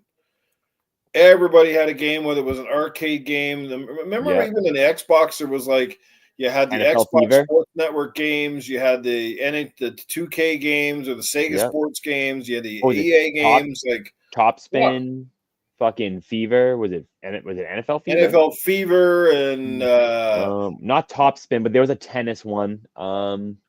Can't think of anything else. Maybe a snowboarding one. Virtual tennis and amp snowboarding games. Amp snowboarding. Oh my god, man! What the fuck? We're ripping them out of the vault tonight. See, all them sports games like that, the yearly franchises, your shit like Madden and NCAA and shit like that, all the sports simulator stuff. Oh my No God, thanks. Harry's got it. Give me the days where it was like Midway doing the old arcade games like NBA Jam and NFL Blitz and MLB hits. That was my jam. NCAA's in the closet. Sorry. NHL hits, dude. Woo! It hasn't come out yet.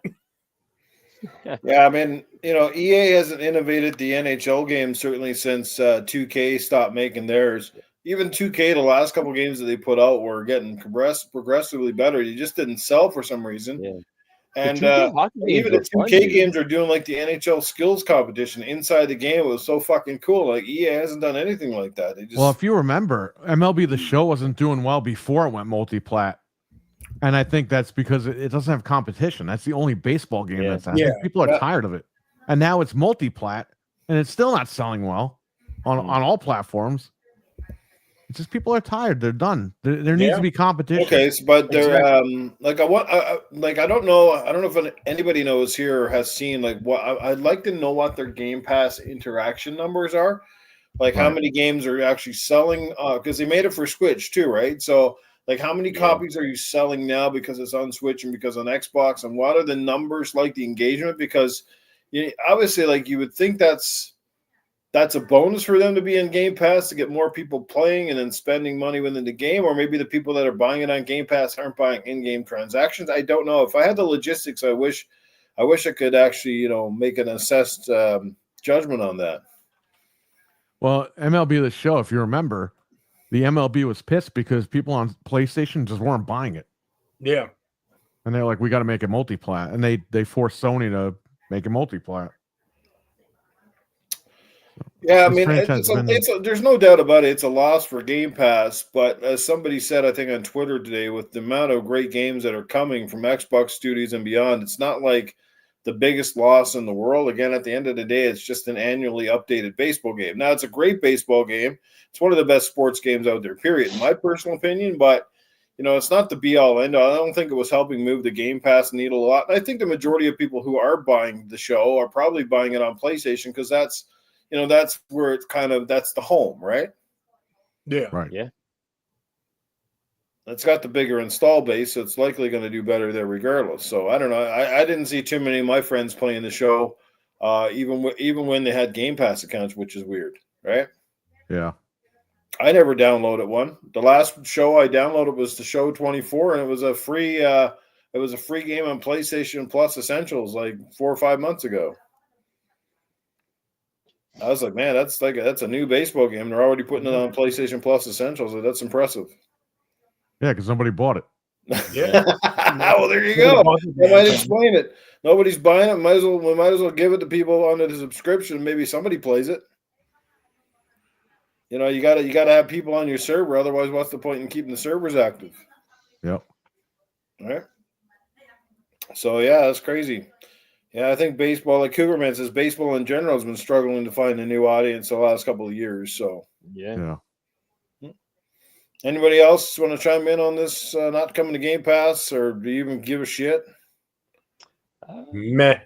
I don't really got too much to say, but only other thing I could possibly maybe think of, I know it doesn't sell the best, just like Perry said, like it's not selling that great, but maybe they just figured the money was maybe the same, maybe a tick more if they did just sell it versus taking the bag. Maybe they realized they're like, hey, we took the bag for this much. We made, we could make like, maybe a little bit more. Maybe they saw a little bit of a better outcome.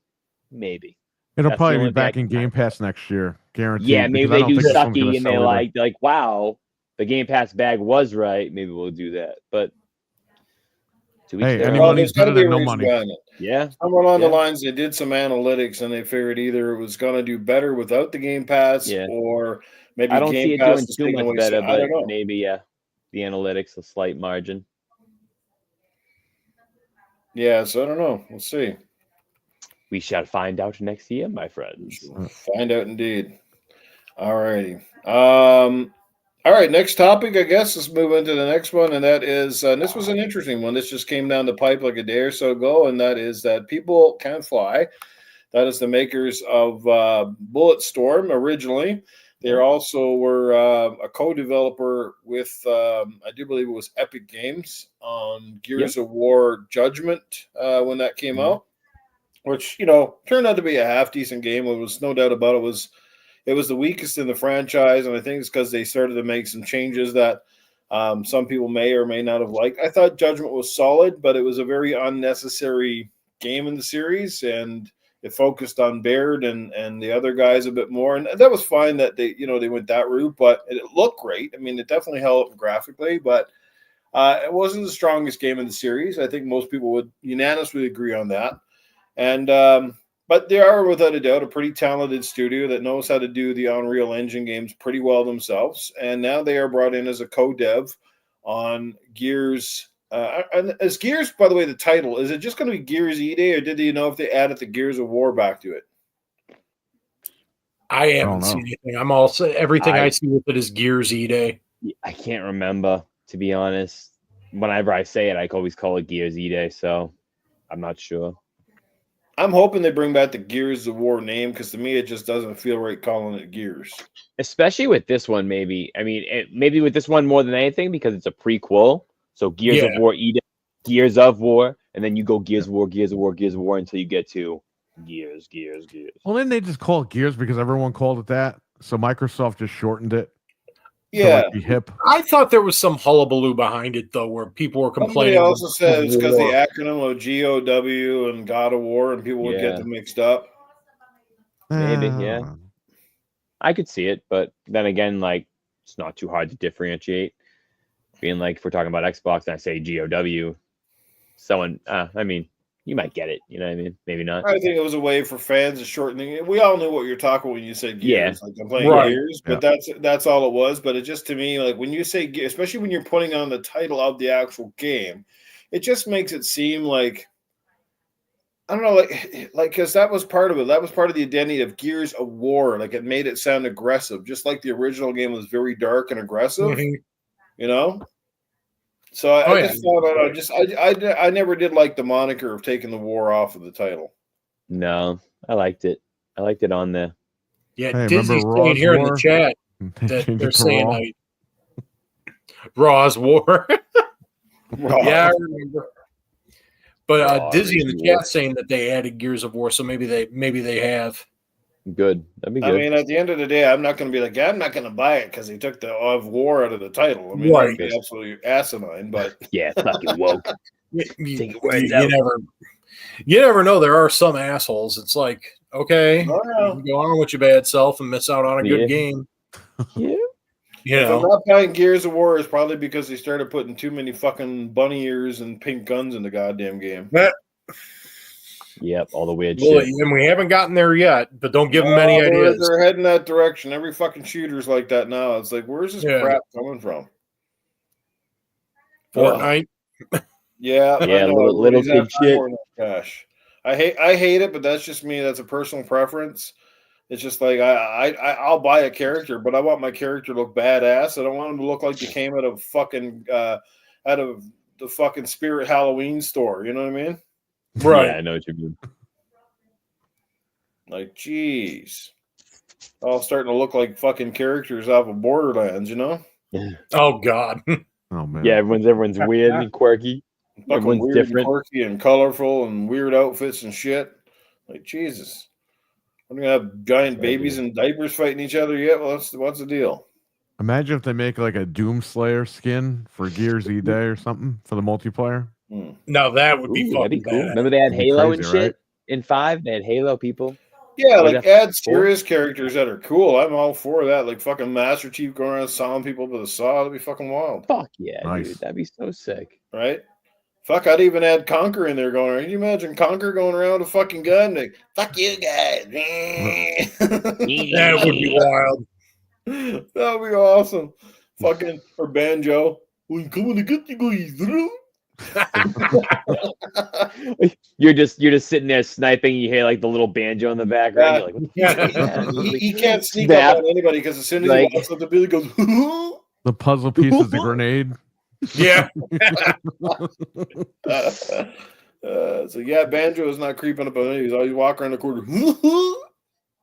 See, I'm all about this Conquer one though. I think Conquer would be hilarious, especially if you get him drunk and he's pissing on He'd everybody. say some crap. You say some fucking shit or something. Bro, give me a Conquer Live and Reloaded multiplayer where I can just play D-Day over and over and over again.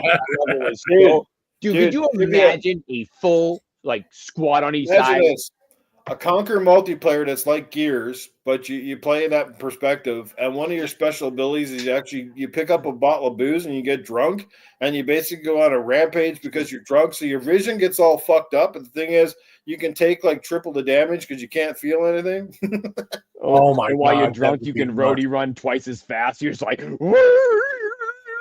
water boy.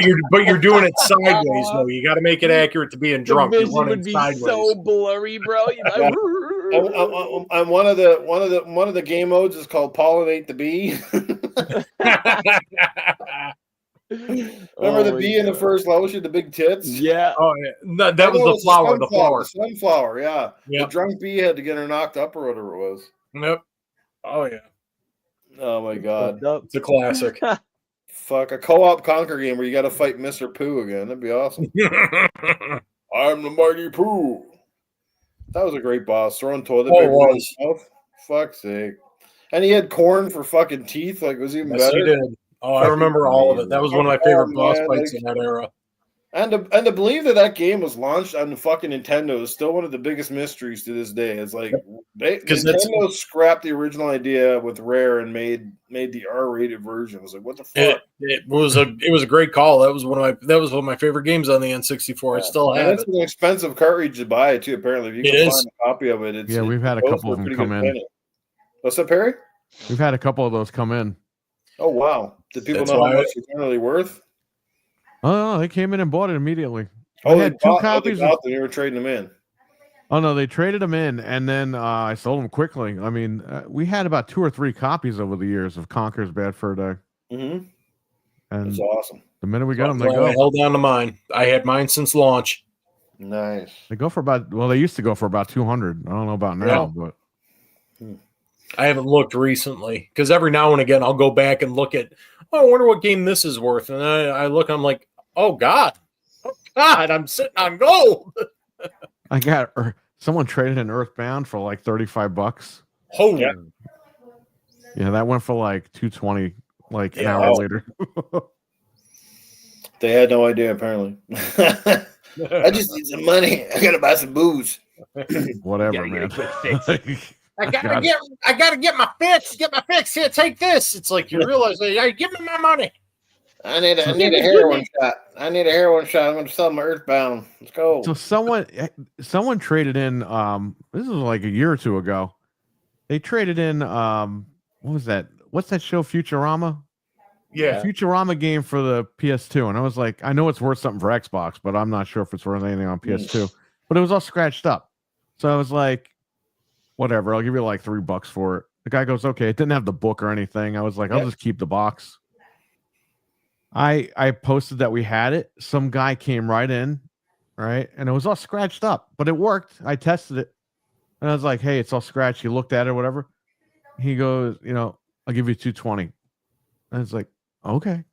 No problem. I was about to throw in the garbage pail. Oh my God. Dude, if that guy walked in to buy a truck, I'd be like, come with me, sir. I'll right over here. Like, fuck, he just yells out prices. Give me cash, and he ran out. So it's like, whatever.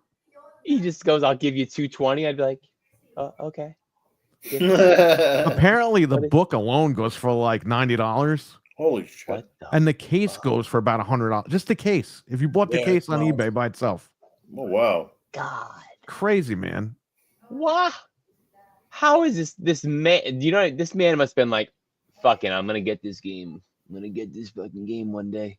Perry was the man, dude. Perry was the guy. Yeah. It's crazy. Yeah, it's now called Cash Bound. Cash Bound. All righty. Anyway, back on topic though, because we've been going down the railroad tracks have definitely been split up and definitely going down the wrong holes tonight. But back on track, let's talk about People Can Fly as a co-dev.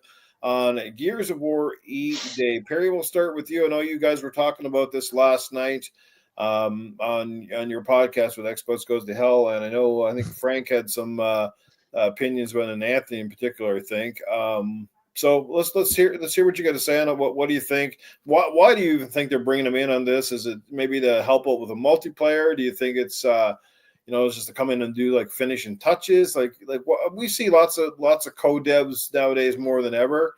So what do you think is the reasoning behind it here?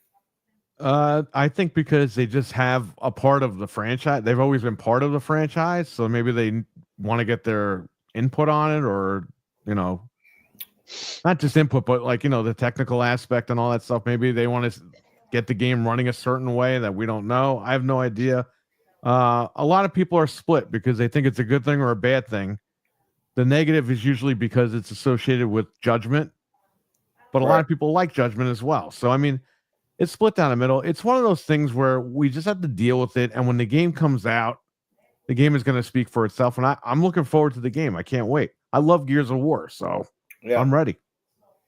Well, like I said, Bulletstorm was great. Now, I heard rumors a while back. There was talks of possibly a Gears of War first-person mode. And would that be out of the realm, possibly a first-person mode added to multiplayer? Wouldn't be out of the realm, but it's not, obviously it's change. People really don't want that. But maybe we will if they do it right. Call of Duty added third-person shooter mode to their game, so it wouldn't be out of the realm of Gears adding a first-person, because I think there's a lot of people out there who would love to play Gears from that perspective. Yeah, I know I would. I'd be down for it. I'd play both of them.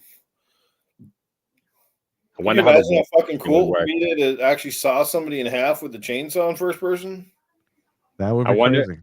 That would be dope. I wonder if it would change between first, if the idea ever did come to fruition, would it bounce between the both? Because if you are taking cover, are you just looking to the side and then you're kind of sliding against the wall, but you're looking to your left or you're looking to your right? You can't see over. Does it zoom out? You know what I mean? Does it go to a third person view? Almost like, I don't know, was it Ghost Recon Wildlands where you can go into first person? Or maybe I'm misremembering.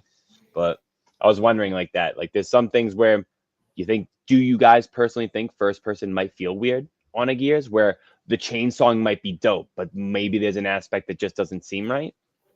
For me, I'm actually on that side of the fence where it wouldn't be Gears to me. Like wall bounce. Am my eyes gonna go cross-eyed when I'm like do, and then next thing you know I pop somebody and I'm like my eyes are like fucking like this. You still cross-eyed. Yeah, I know, dude, right? I don't know. I just think about those things sometimes. I think it would be dope though, first person, regardless. But if they give us an option, that'd be great. Yeah, that's what I mean. I don't think they'll make it because that would alienate too many fans. But if you put it in the game as an option, and again, I think as well, people can fly. Maybe it's just they have a certain expertise in a certain area, and maybe it's just to add more numbers to help speed up development. Because I like this is the debate, and I know you guys had it on the show last night. Perry, was will Gears of War come out this year? Some people say it will. I don't think it will at all. But I definitely think their target is to try to make it for 2026 for the anniversary, which would make sense. Yeah. So that's my predicament is 2026, probably late in the year. And also then they avoid that GTA window and all that shit too. So maybe you'll get the Gears collection, if that's a real thing, for the 20th anniversary as well. Yeah. See, that would be awesome. You got Resident Evil 30th anniversary and you got Gears of War 20th anniversary. So in 2026. So there you go. And now I feel incredibly old. Me too. It's amazing how time flies, eh? Right.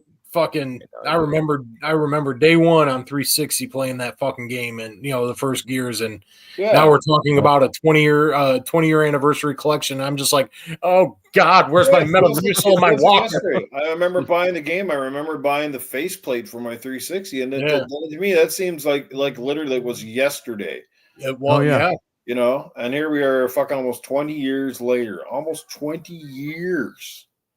Nice. It's crazy. Blink of an eye. Yeah, it is, man. It really is. I was talking to Treacherous God the other day. So, we've been friends on Xbox since 2006. We're friends on the Switch now. We played multiplayer this weekend. So, he's from the States. He's from, I think he's from Indiana somewhere, I think. But, that's crazy to think that I've been friends with certain guys on Xbox for 20 years. Randomly met them in Gears of War. We became friends. We had a few things in common and still friends to this day. And that's crazy. Yeah, that's wild, man. I started on YouTube in 2006. It's crazy. Yep. I remember Gears of War made me dump my girlfriend at the time, and I shit you not. Oh, wow. Best decision you ever made, brother.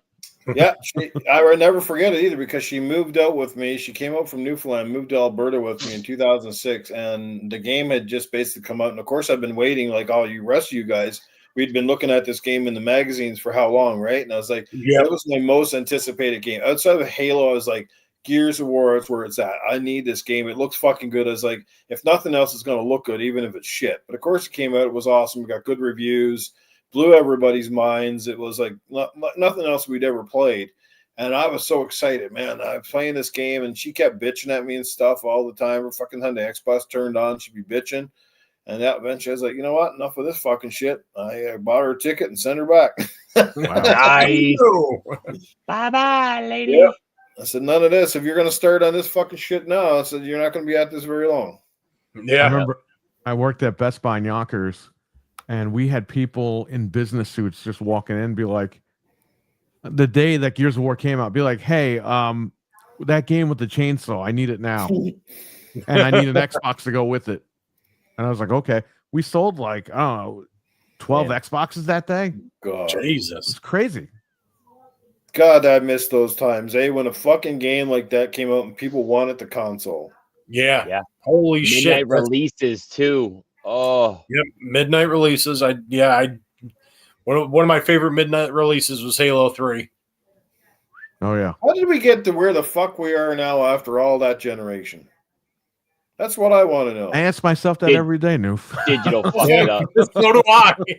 Even PlayStation and Xbox, believe it or not, put all differences aside, both of them almost had everything perfect during the PS3 and Xbox 360. They both were going neck and neck, putting out great fucking games. It was early in the gen for 360. It was late in the gen for PS3. That's when The Last of Us came out and all those fucking great games. And here we are fucking now where the companies they feel like they're just gone off the rails. I don't know what the fuck happened, man. I know times change and people say you got to change too, but they were making money hand over fist. So I don't understand why they had to change the fucking game so much. I think it's also part of the industry. If you really think about it, the industry just you just keep putting liquid into the cup. Eventually the cup is going to overflow. Again, bro, I hate to point the finger, but I'm pointing 90% of it at those fucking free-to-play fucking bullshit games. Oh, that's the shit that I wish would fucking die. If every one of those fucking closed down tomorrow, I clap my hands and I fucking throw a party. Get rid of the fucking Fortnites and the Roblox and all with that fucking dude. Bullshit and get back to making real games. Just think, you have a free-to-play game that is optimized for every fucking thing. You could probably play it on a fucking Leap pad with your kids got, you know? And it's like that was the first step. This is an awesome thing. This is great for gaming, and it was, and it still is. But at the same time, it started taking down these little pillars we had. First, now you're taking away the meaning of a generation because you can play that game on here, there, and there. That's like almost 3 generations, bro. What is your incentive to keep moving up in that generation to get the next console? Oh, wait, you're playing the same free-to-play games and the same sports games that probably take the longest to ever jump to next gen. That was like the first stepping stone to me. That was when I was like, that's the red flag. I'm like, that's why we're not moving. And then you got games costing way too much. We never stopped it. COVID happened. All the business guys' suits started realizing, holy shit, there's more money to be made. And now now the roller coaster is at the top. We got our hands up and it's all down from here, baby. That's about it. That's my rant. That's my fucking rant. Nailed it. Yep. Amen. You may ask yourself, how did I get here? I mean, just don't turn it back at this point. I get it. But, it's just sad. Like, no midnight launches and watching all the stores close down and fucking watching all these consoles slowly get rid of the disk drives and blah, blah, blah. And games that don't even exist on the disc. They're just nothing more than licenses now. It's just like the whole thing is fucking sad to me. Yeah. Also, free to play kind of killed the motive to you ask a kid nowadays when they're older, what did you grow up with? Fortnite, Apex, PUBG. Yeah. Well, that's well. Thank you, young child. Well, that's why my Jack and Daxter. That's why my Ratchet and Clanks. That's why my those kind of games aren't fucking made anymore because they don't resonate with the younger audience like they did with us when we grew up with them. It's just a different time. It's just a different thing. It's Yeah, things we have to we're in a society right now where there's people out there that honestly believe there is more than two genders. What does that fucking tell you? Medicine's not working. I I can just keep chewing the happy pills, baby. don't care what you believe, but you got a dick or you got a fucking badge. That's all there is fucking to it. Hey, you can tell me whatever you got, whatever you can tell me whatever you want, baby. Fuck, I'm gonna keep moving on with my day as long as you don't fucking stop me. That's I don't right. give a As long as you fuck. don't interfere with my happiness, Dude, pro-choice. I don't give a fuck what you do. I don't care if you identify as a Yeah, fucking dude, pothole. I'm fucking pro-choice all day, but just don't fucking ask me to advertise it because I'm just moving on with my day. I don't have to, you know what I mean? Yeah. I'm cool with you. You cool with me? Let's keep it going, baby. Fuck. Anyway, don't want to get off the rabbit hole down the another conundrum. This will quickly be known as the rabbit hole episode. Jesus Christ, it's like we're Elmer Fudd and we're just getting fucked over and over again by the rabbit. I'm hunting wabbits. But anyway, just further thoughts. Anybody want to jump in quickly with the people can fly? You know, do you think this is a good thing, bad thing, or why do you think they're even involved? Is it like it's probably like, you know, like how Call of Duty now, they have so many studios, they bring 4 or 5 in to work on one game because it helps speed up the process of development.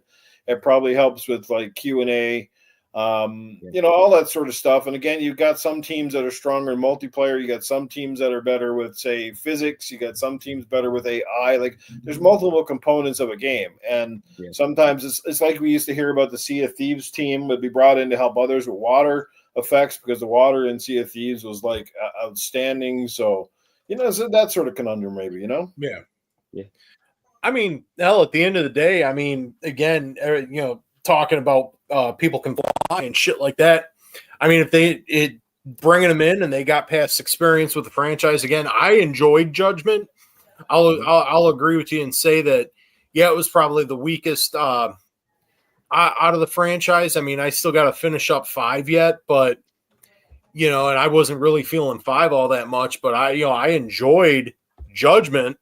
Thought it was decent. And I actually, because when I get into games too, I'm a sucker for lore and shit. So I kind of thought it was really cool that we got like focusing on how Baird and everything, you know, the storyline is cool. I won't go, you know, so far into it. Yeah. For me, I feel like it's probably a good thing. Get the extra help, get the game out the door. And if it's a good Gears game, it's a good Gears game. I'm super excited for it because it's the prequel to the events of the first game. You know, we got Emergence Day. Yeah. You know, so I don't see where the harm could be. I don't understand why people would be like, you know, sweating it, but maybe they're thinking, oh, another developer's got to come in to help finish it. They're in trouble, whatever. It's just like, you know, like Perry said earlier, let the game speak for itself. Well, the guy, the director of People Can Fly, Guillaume something or another is his name, and he did say, like, this game is taking it back to the roots. It is E-Day, so we can assume, obviously, it's going to be the Locust front row and center. It's probably going to be, like, you know, how Rom sort of, you know, came to power. I have a funny feeling we're going to see him because he was notoriously the best villain in the Gears franchise. He was menacing. Oh, yeah. Everybody remembers the first fight with him, like the first appearance. You know, we remember how dark and gritty and heavy that game felt, and that's something that each game successfully lost, that feel as we got, you know, Gears 3 was still an amazing game, but you can definitely see by the time we got to 4, it was kind of like, it just felt like they lost something in transition. I think moving away from Marcus was a terrible idea. Yeah. You know, I think people wanted to see more of the story. Like I said, I think this was just a logical step, is to bring it back to, you know, to the content. And if you guys know, like, there's been lots of books out there dealing with Emergence Day and the Battle of Anvil Gate and all these different things from the lore. So they've got lots of material they can fall back on. You know, Dom's brother Carlos Jacinto, right, was a big guy before Dom came in the picture. So you know all this sort of stuff, the emergence of Anya Stroud, General Hoffman when he was younger. So there could be a lot of different things at play here, or different story aspects. But I'm very excited. The fact that we're going to go back to the Gears in his purest form, a younger Marcus Phoenix, the emergence of Delta Squad, and probably the end of Gears E-Day kind of probably tells us the story of how Marcus ended up in the fucking prison to begin with. Remember, because he started Gears, he's locked up in a cell. So he went to go save his dad. That game ends off with a story that kind of basically tells us how the fuck he ended up in the cell to begin with. And that'd be awesome to see. I think he left the battlefield to go help his dad. I thought that's what it was. He went to save him. Yeah. Maybe we'll see. Well, maybe we'll see the desertion then, and that'd be fucking cool. That'd be really cool to tie into the first game. Leaving on that note and sort of tying it all up. That'd be amazing. And like I said, the emergence of Rom and all these guys. What was happening underground all those years. And maybe you see a little more into that side of the story too, like what these Locust guys were doing leading up to this, and the capture of Maria, right? Because I don't think we saw that in the game. Did we see that in the game when they captured Maria, Dom's wife? I don't know. Alluded to because that was in the I thought that was in the second game. We just saw what happened. Yeah. Yeah, you're right. We probably won't see any of that. Well, maybe you see a little bit of the relationship. Perhaps you see a younger JD Phoenix, perhaps in the game. I don't know when he was born, but maybe he's like, I don't know how old he's supposed to be when E-Day actually starts. But I would imagine he's got to be like a kid, close to his teens or late teens. I'd imagine he existed. Yeah. You never know. But there's so many aspects to flesh out the characters more. But I think that's where they got to go. Is they got to flesh out the characters. They got to bring back some of the crazy, cool stuff too, like the Krill. I thought the Krill were amazing. Like that whole part of that game was awesome. With lights go out and the fucking things fly down. Yeah. When that happened, I was getting the Pitch Black vibes, from the movie. Dude. Right. And it was tense as fuck, man. I remember playing through those parts where, with the Krill and everything, and it's just like the wretches. Man. You remember the wretches? Go out, buddy. I'm gonna go around. You tell your buddy, like, can you fucking shine the light over here? Yeah, for sure. Many co-op games I ate shit on because I wasn't getting the light shine. I'm like, what the fuck are you doing? Dude. But I mean, I can only see good things happening and just judge the game on when it comes out. I'll be there. I can't see them fucking up. I think there's a lot riding on the franchise to kind of return to form. Yeah. And I think they will. I think they learned a lot of lessons in the past few years, and I think by bringing the story back to what made the hardcore people follow them with the franchise to begin with, I think that's a step in the right direction. And then they can take it from where they want. I mean, there's lots of stories that they can tell in between E-Day and the original Gears too, right? Yeah. Oh yeah. Mm-hmm. For sure. You think this becomes like an E-Day trilogy before it hits the first game? Yeah, totally. That would be a damn good idea. Because if it does well, they have something to, continue with. Yeah. Like you have like the quote unquote like Marcus Phoenix collection, but then like you would also have your like you said, that'd be dope. Right. E-Day collection or whatnot. But well, you're onto something there. I think that I mean, obviously, large is going to come down to sales or at least in Game Pass, it's going to come down to engagement, how long people stay involved, and if they're buying DLC and content and stuff like that or whatever. So but it'll be huge. Like I said, they can bring it out and by next fall, like I said, to celebrate the 20th anniversary. That would be no better time to release it, in my opinion. Yeah, I'm down, dude. I'm pretty hyped for the game. I think it's going to do good, and I think people can fly. I think they're honestly, in my opinion, I think they're a good choice to help co-develop with this Gears of War game. Also, before here's a couple good reasons of why I think they are a good choice. They also helped work on the original Gears of War porting to PC. They also did I looked this up, they did additional development on Gears of War 2, and then they went on to develop Gears of War Judgment. I liked Gears of War Judgment.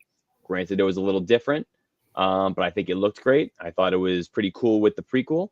But noticing that they are co-developing with this one, it's kind of funny. When you see People Can Fly and you see Gears of War, the word prequel keeps coming to mind. Yeah. You had Baird's prequel. You have this prequel. are they going to be the studio they go to lean on or ask for help with prequels, maybe freeing up the back end for the main series? 6, so-and-so. Boom, boom, boom. You know what I mean? Maybe Yeah, it this makes is you wonder kind of what is going to happen with 6. Yeah, like a Obviously, correlation. Yeah, Maybe there's a we're story seeing to a be told trend there. here. There's a story that needs to be finished there, realistically. Yeah, exactly. Maybe there's a Well, correlation what I trend. also think too is because of Microsoft's new mantra of kind of bringing games everywhere, I highly suspect that Gears will end up on PlayStation, and I think this is going to be the game that does it because that would make perfect entry for PlayStation fans who've never tried the franchise. And then if they get enough engagement, I think that will encourage a team to do a number 6. They'll probably, like I said, because if they also bring out that whole trilogy, like say if they bring out the Marcus Phoenix collection, and that also goes to PlayStation, right? And then they remaster 4 and 5, or they put them on like a collection there, or they make them downloadable for PlayStation players. Like I said, I think if the engagement is good, it'll only help bode well for number 6, and then figure out what they want to do with that story. I like Kate and I like JD. I'm not a big fan of all those fucking robot fucking things. But maybe they can change that around a little bit by the time they get to 6. So, yeah, who knows? Man, my buddy Seamus is in the chat. What's going on, Shamo? Yeah, buddy. He's wondering about Twisted Metal. Yeah, they canceled it. coming anytime soon. Sony doesn't listen to anything the fans actually say we want. Where's SOCOM? Where's Twisted Metal? Where's any of that cool fucking shit? Exactly. Let's make some stupid fucking game with weird ass characters, and hopefully it sticks to the fucking board. Well, you know what? I'd rather take a 30% chance that Twisted Metal is going to be a success than a fucking 0% chance that any of these new IPs are going to be successful. Right. I mean, I'm right there with you. Hell, I bet you if they brought back fucking MotorStorm, it'd be a fucking huge success. Ooh-wee. The real problem we is all like these fucking games, and everybody else like, woo! The real problem is you got Herman Hulse, and then you got I like Horizon, but Herman Hulse is kind of like the coach, and his son's on the team, and his son just so happens to be Horizon series. So he's on the starting squad. He scores the most points. He gets all the opportunities. So yeah, basically Horizon is just the coach's son, and the coach is Herman Hulse. So we're gonna ride that one probably until fucking it burns and no one cares. I don't think Herman Hulse is going to last too much longer. No, that's why he's probably pushing his little baby. Take her. He could take Horizon with him. They're gonna take him out back, and they're like, Old Yeller. "Yeah, they're gonna take him out back. Where you going? Don't worry, you'll be fine. He's just going out back." Huh? Oh, man. Right on. No, like I can't see bad things happening here, honestly, for their involvement. If anything, I'm sure it's again to make sure that quality control is up, perhaps to help speed up the development on certain areas again, because maybe there's just parts of the game they're a little bit behind, and they do have a deadline. They haven't set one. We don't have a release date for the game, but I highly suspect that they're probably going to drop it during this summer. That's when I think we're going to see the big unveil for this game. Really, like we're going to see a deep dive probably around July, when we normally see the well, it's not E3s anymore, but the Xbox showcase, whatever, in June. Yeah.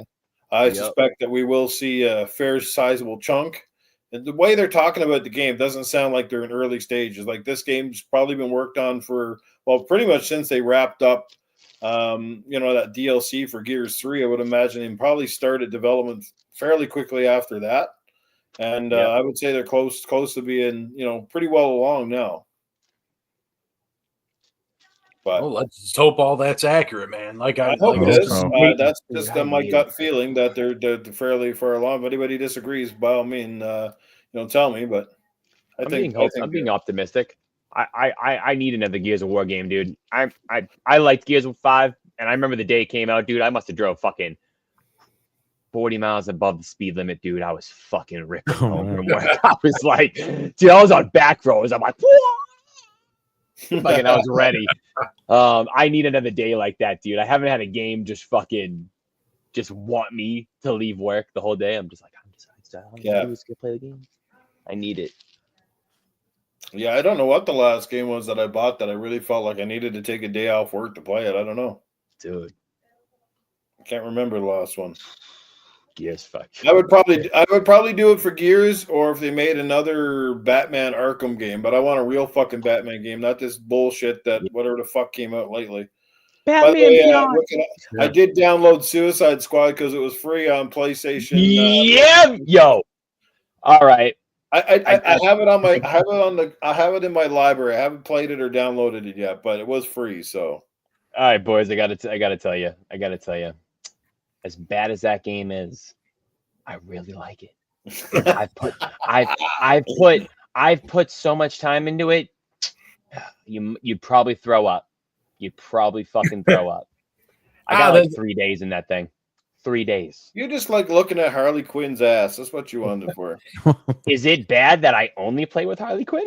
Not at all. Only. I don't have a single time with any other player. It's just Harley Quinn, and she's like ranked 75. And man. For me, it's either Harley or the Deadshot guy, because the other two fucking guys, the Shark and the fucking weird wanker dude, I don't know.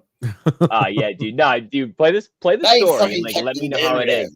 It's kind of funny. It's kind of like a British. Yeah, let me know. Hey, if you need a partner, let me know. I'll run through it with you for like a third time. Yeah, I'll roll it. Like I said, I think it's crossplay too, isn't it? But yeah, it is. As bad as this is to say, I have it on every system. He has on everything. He liked it so much. You buy. Hey man, you like what you like. Nobody's faulting you because you like the game. Nah, I mean, I don't fault you, man.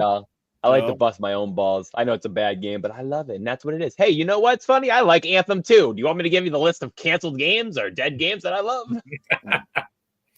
Yeah, like say, I liked Anthem a lot, and that died. But you know, I definitely got my share of games that are bad that I just actually enjoy the shit out of. Who gives a shit? Yeah, who cares? You know, they tried something. They just read the room a little bit wrong. I think overall, like, wasn't quite the game that people wanted. And again, that's the problem. They just need to make a game. They need to stop off the live service bullshit. And that was mistake number one. Just give us a good Suicide Squad. Fuck off with the seasonal shit. And like, look what they did with Guardians of the Galaxy. Turned out to be really good. But it didn't. That was it. It was the game. Here's your game. Fucking play it. That's it. They didn't fucking beat the dead horse. You didn't force anything down your throat. You didn't, they didn't. Here's your game. It's going to be based on a property. You like it or you don't, and that's it. That's right. No more, no less. There wasn't a whole lot of bullshit with that game, and look, it actually did better than the other games. Right? But these companies don't fucking learn. It's like they're just obsessed with, like, these properties don't need seasonal this shit to make money. They're going to sell well if you do them right. Exactly. Star Wars, like I said, you can wrap fucking shit and fucking paper towel and Star Wars name on it. It'll fucking sell if you do it right. Right? Yeah. Right. Well, it used to. I don't know about anymore because the fucking I can't even bear myself to watch Star Wars now. The shows, don't even get me started. I haven't watched a single fucking one. I watched the season 1 of The Mandalorian. I stopped after that. I was like, I'm done. Yeah, I'm done. I'm fucking so done with Star Wars. Until you give it back to someone who actually fucking knows what they're doing, I can't watch it. I feel that. But that's just me. Some people might like it even more, but yeah. Yeah, all the Star Wars books out there, there's so much good content to create Star Wars material on from fantastic books, especially anybody's familiar with Timothy Zahn. I can go read some of his books. But yet you make all this bullshit fucking shows that make no fucking sense in the Star Wars time conundrum. We're getting fucking pink stormtrooper outfits in one of the next shows I saw. Oh man, girl stormtroopers with pink fucking shit down the side. I'm like, yeah, I'm fucking. Well, don't you know I want someone who looks like me to save me, not somebody who's capable of saving me. So a pink stormtrooper. What are they gonna do? They're gonna fucking put fucking triple G fucking chests on some of these girls. Actually, no, they wouldn't because that tits would be too big. They can't allow big tits on any girls in games these days. They got to be fucking flat chested, flat ass girls. The suit, dude. I saw some weird thing about a bunch of fucking crackheads dressed up in stormtrooper outfits. Did you see something about Assassin's Creed having like a sumo character or some shit like that? I swear to God, I scrolled by that today, dude. Yeah, I I'm did a dead fucking ass. Izuna drop off the fucking roof. I think there was some, Yeah, I it's think it was some Roseanne like Barr. fucking heavy. She was fucking. I don't even know, dude. Fucking weird shit. Yeah, Stevie Mac, a Gucci stormtrooper. Yeah, that's probably fucking coming. Yeah. White. That's white. Yeah, you know. You know what? Something I think all stormtroopers are gay though. You know why? Because they can't shoot straight. Let me just put my name on the application, and we'll be good to pass. Here you go, sir. Looks like all the boxes are checked off. I'll start tomorrow. Oh fuck. Yeah. See, like Frank is in the chat. What's going on, Frank? They botched the Avengers game, made it online and stupid. Absolutely. That game should have been a runaway fucking hit. And it started off good just because the Avengers name alone helped it sell probably 5 million copies or whatever in its first week. And then we were like, yeah, this game looks cool, but it's not. Yeah. That Captain America didn't even have anything close to America's ass, dude. Yeah, that was disappointing. Fucking horrible. Well, they could put Roseanne in Assassin's Creed Shadows. Roseanne, dude. She'd probably kill people with her voice alone. They'd be like, walk up, whispering people's ears, and they'd be like passing out. She's a sumo character. Did you see that? Sumo. I have not seen any sumo. There's a female sumo character. That's what I was saying, dude. I thought it was a female sumo character. Yeah, that's why I said it's Roseanne. It looks like Roseanne. Fuck. I thought we were just talking about Roseanne in general, but either way, I'm down for the cause. Come on, Roseanne. She probably got good stealth. Man. She probably can squat in a bush pretty good. Damn. Based off height. Alrighty. Anyway, that's pretty much it, I think, for the show. We pretty much got to all the topics. Any further comments on anything that we talked about tonight? No, sir. Good. I've talked a lot. Perry's got a new segment coming to the show pretty soon. We haven't decided exactly we're going to lock it down, but Perry's going to have a segment pretty soon called "What's in Perry's Bag?" Yeah. Besides sperm. Yeah. And what did Perry eat? He's going to start ripping farts on the mic. What did Noof eat? Yeah. You got to guess. Broccoli and cheese. I'm going to guess chili, Noof. Did you eat chili?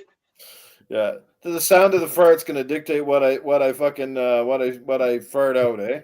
Oh, man. If you can guess what I eat after listening to this fart, you get a free console. Sounds like a firecracker going off. Did you have a lot of cheese, Noof? You sound backed up.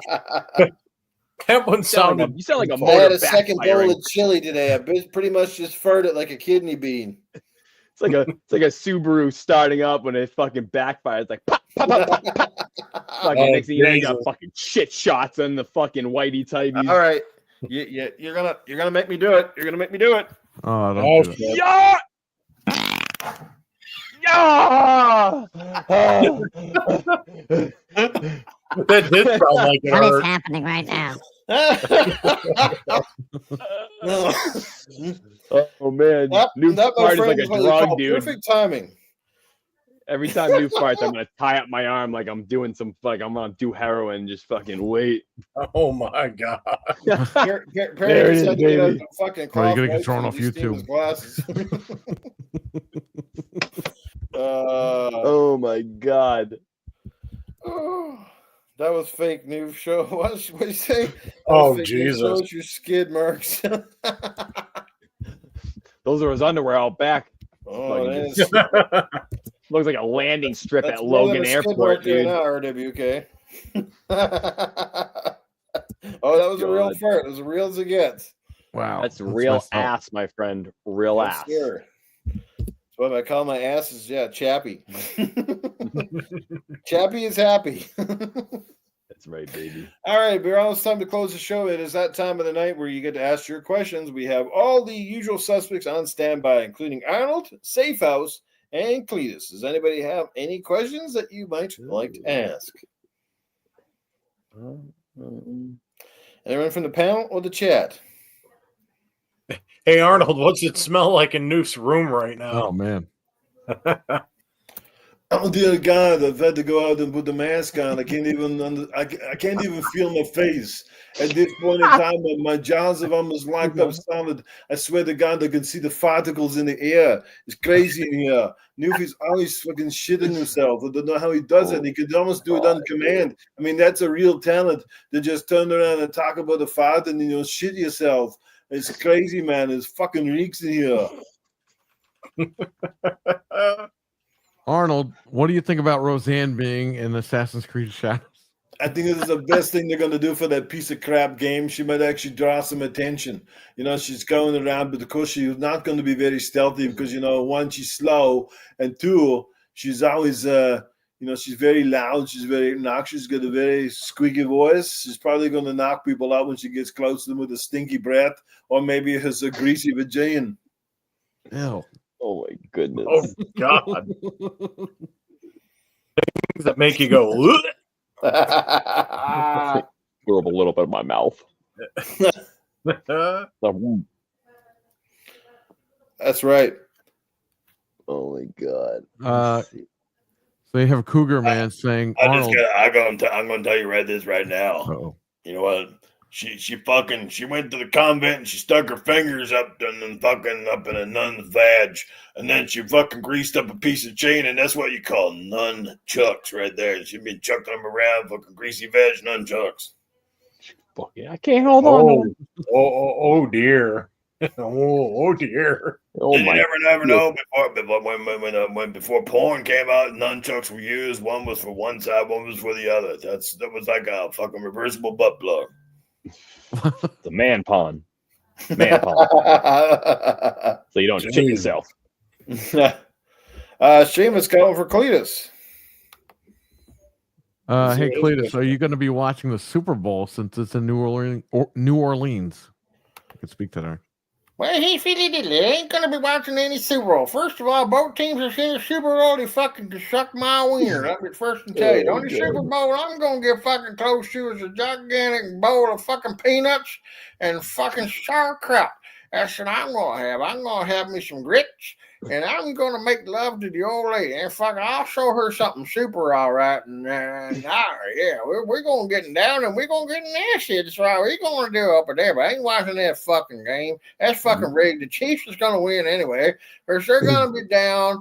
And then all of a sudden they're going to get fucking penalty calls and shit. They're going to win the game probably by a couple of points. That's how it fucking goes. Win by the skin of the bag. Patrick Mahomes and go fucking suck a dick licker, you dirty bastard. Oh man, I got a question for Cletus. I got a question.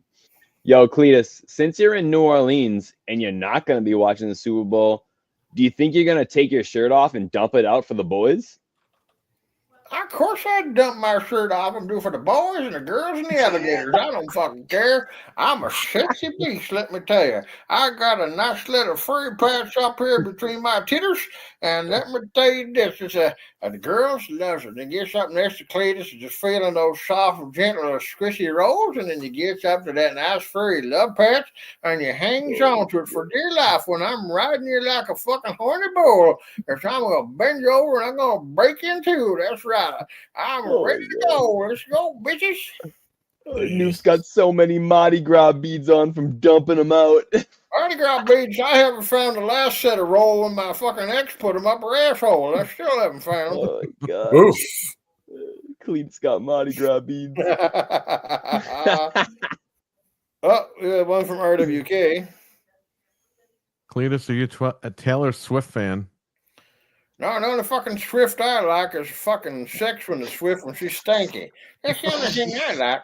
And that's the Swift as it goes. I don't fucking like Taylor Swift and all her fucking silly ass fucking weird fucking all them weird songs she's singing all the time. Not to mention, I don't know, some guys think she's hot. I think she looks like a fucking bulletin board. That's what I think.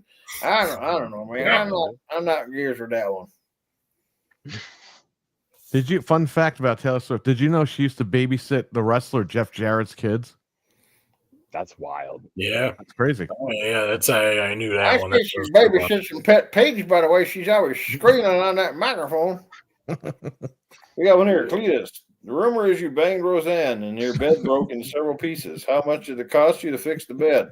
Well, let me tell you, if I was banging Roseanne, I ain't even gonna fix the bed. I'm gonna fucking burn that son of a bitch because that fucker ain't worth the second round. Let me tell you right there. I don't want any part of that woman myself. If I'm gonna do her, because the lights is definitely gonna be out. I ain't doing nothing with the lights on if she's in that bedroom. But you never know. Like, I mean, I've been around some fucking weird holes in my day, and so, you know, most of them all feel pretty good as long as they're a little bit greasy, and I can stick my pickle in the fickle, you know what I'm saying? And they get a little weenie going in between it. That's what we call it. You know, when you put your wiener in between the legs, just call it in betweener.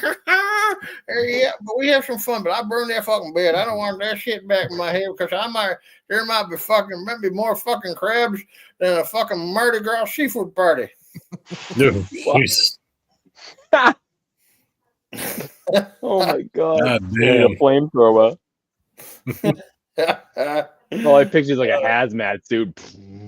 All right. All right, well, I think that wraps up for all the questions tonight. As always, Cletus in fine form. I don't know where you found that guy, but yes, he needs to go back to sleep, I think. Yeah, we'll definitely catch you guys next week. Obviously, looking forward to the next show. As we mentioned earlier, Sir X-Men will be joining us full-time starting next Tuesday. Looking forward to that. And I do have something coming up in the near future. Just wanted to share with everybody. So far, the feedback has been quite good. Probably going to be starting a little solo podcast in the future. Well, it'll probably be solo at least to start, but I do have something in mind for a co-host down the road, and it's going to be a local co-host, which means the two of us will be in the same room live on camera, which would be really cool. Very. But the podcast is going to be called What's Up Xbox. It may have a few other things in there besides just Xbox, but I still got a lot of pre-planning, and I want to make sure there's good production value. And I want it to be a little bit different than the stuff you're accustomed to seeing me with in the past. Obviously, I'll be live on camera. It'll have a setup. You know, it'll be like, you know, it'll kind of hopefully look sort of semi-professional, if that makes any sense. And hopefully it's going to be a good show. And apparently, Sir X-Man had a question that I must have missed. Ooh. My moderators are not paying attention here. Where's his question? He says, "Hey, Cletus, are you happy TikTok is still here?" And Cougar Man had one too, as well. Question. Well, if you really do, look, I'm always ready to answer. Okay, I can stay here on that. This is not hard for Cletus Dunmore to answer your questions. But let me tell you, I don't like fucking TikTok because, honest to God, it feels like an app made for people that suffer from severe ADHD. You know what I'm saying? It's like attention span deficit motherfuckers. That's what that is. It's all a bunch of weird people. Like, I don't see anything on there that I can get any real information. All I see is fucking weird people either half naked or fucking dancing like they got fucking Tourette's and just fucked an ostrich. Like, I don't know what the fuck is going on, man, but this shit's fucking weird, man. Not to mention, it's fucking Chinese that developed that fucking shit, probably spying on you, probably taking all your dick pictures every time you turn around the bathroom. Because, you know, everybody takes their phone and taking their shit. So they're probably in there watching people's twats and fucking their little flappy dicky birds. All that fucking shit is probably what they're doing. They probably got a fucking collection, probably got a goddamn photo album over all the North American penises and fucking clitorians. That's what they're doing. I don't fucking trust the Chinese. I don't even trust my own mother. Honest to God. She almost made me Chinese one time. When I was fucking coming out, she pulled my face so fucking hard that my eyeballs were fucking queer-eyed for about 3 weeks a day. Yeah, that's the coaches I got. Oh my God. We got one more from Cougar Man, and we also have a super chat from RWK88. Right, let's go with Cougar Man's first. He says, "Arnold, do you ever get tired of banging the same maids over and over again, or do you have a rotation?" I do have them on a rotation. I've got the one for every day of the week. I bring them in and do them all over. I don't want the same one twice in a row. It gets boring. It's just like jerking off day after day. After a while, your hand just feels weird. It feels numb. It's not good. You got to have different maids. You got to have different tastes and different smells. It's like a great gourmet. I have them lined up. That's what they call it. Call it Arnold's Maid Buffet. That's what I secretly call it in my house, and I love it. It's great. I go down. I go deep dish on them all. Oh my! Wow, that's pretty nasty. Not on Roseanne though. Don't go deep dish here and here. Oh man, it's Nightmare City. All right, we're super chat here. Let's get to it here. My chat's kind of rolling by, front of weird here. $4.99 super chat from RWK. Fire show before you all go. Are you all worried about the potential good games dodging GTA 6 and making a huge mistake? Thank you all. Yeah. Somebody's always going to be a product or a casualty of the product. There's always an outlier. There's always somebody that's going to catch the flame. Yeah, well, it doesn't matter. I think you got to go up against it one way or the other. Like it's just a matter of window because that game is going to do good from the time it launches till like 5 years after release. That game is going to be in the top fucking, top probably 3 games of the generation. Like there's nobody going to come close. Right. I feel like it's you can't avoid all of them, and you can't sit there and wait till the sales cool off because GTA is just going to be like we saw what it did for 10 years. It sold on the 360, sold on the PS3, sold on the Xbox, sold on the PS4, then sold again on the fucking PS5 and the series consoles. Like things are licensed to print money for those guys. They already know it's going to be a massive hit before they even drop the game. Like people are just going to buy it. Like this could be a fucking turd with a bow on it, but people are going to buy it. But I suspect that based on the money they're spending, the years it's been development, like if you're a fan, if you don't like GTA, I don't think this one's going to change your opinion. But I think if you are a fan of GTA, this one is going to be like, wow. Like I think the graphics alone, the step up in fidelity is going to blow our minds. So, yeah, crazy stuff. All righty. Anyway, we're going to get ready to close the show. Yeah. Everyone who uses Noof's mic gets pink eye. Yes, that could be true. My wife looks pretty good so far, but she hasn't been close enough to my laptop yet. So, all righty. But it was a great show, everybody. And we'll see you all next week. Obviously, let people know quickly where they can catch you guys. Starting with Proto. You know where to find me. Every Tuesday night on Gaming After Dark. All the links and stuff are in the description below. Hit them up. Hit me up. That's where you're going to get them at. Absolutely. You're wicked hot. Let people know where you're throwing it down, brother. Excellent. Well, and if y'all want to know, I'll be throwing it down on Xbox, PlayStation, and X as the name you see on the screen. But you guys can catch me there, whether you want to play some games, shoot some shit, or fucking tweet back and forth. I got you, brother. Other than that, every Tuesday, baby, 9:30 Eastern Standard Time. Gaming After Dark. There you go. Catch them here, guys, or somewhere else. But either way, you'll find them right in the spot. And Perry, you're always a busy man between working and gaming and doing some podcasts. Let people know where they can catch up with your next one. Every Wednesday night on the Game Complainers YouTube channel between 9:30 p.m. Eastern and 10 p.m. Eastern. We go live with the Game Complainers podcast. Absolutely. And just make sure you stay tuned to his channel, put your notifications on because he does a lot of streams. He does tech videos. He's doing quite a bit of everything. So I said, if you're a fan of his work, there's lots of content that Perry does on a day-to-day basis. So go check him out. Some really good stuff and some great Resident Evil footage and retro footage and you name it. He's pretty much got a gauntlet of everything going on. It'll get you through your work day. Trust me. I get the notifications at work and I'll put it on. I'll be tuning in, but I'll be listening like the whole time. You're the only one getting the notifications. Oh, man. Awesome. But great show, guys. Another dynamite one. As always, great topics as well. This one flew by once again. So we will see you again next week, and we look forward to having Sir X-Man join us as a full-time panel member. But until then, guys, have yourself a great week, and remember to game on, have fun, and we'll see you back here at the same time, same place. Peace, much love. Peace.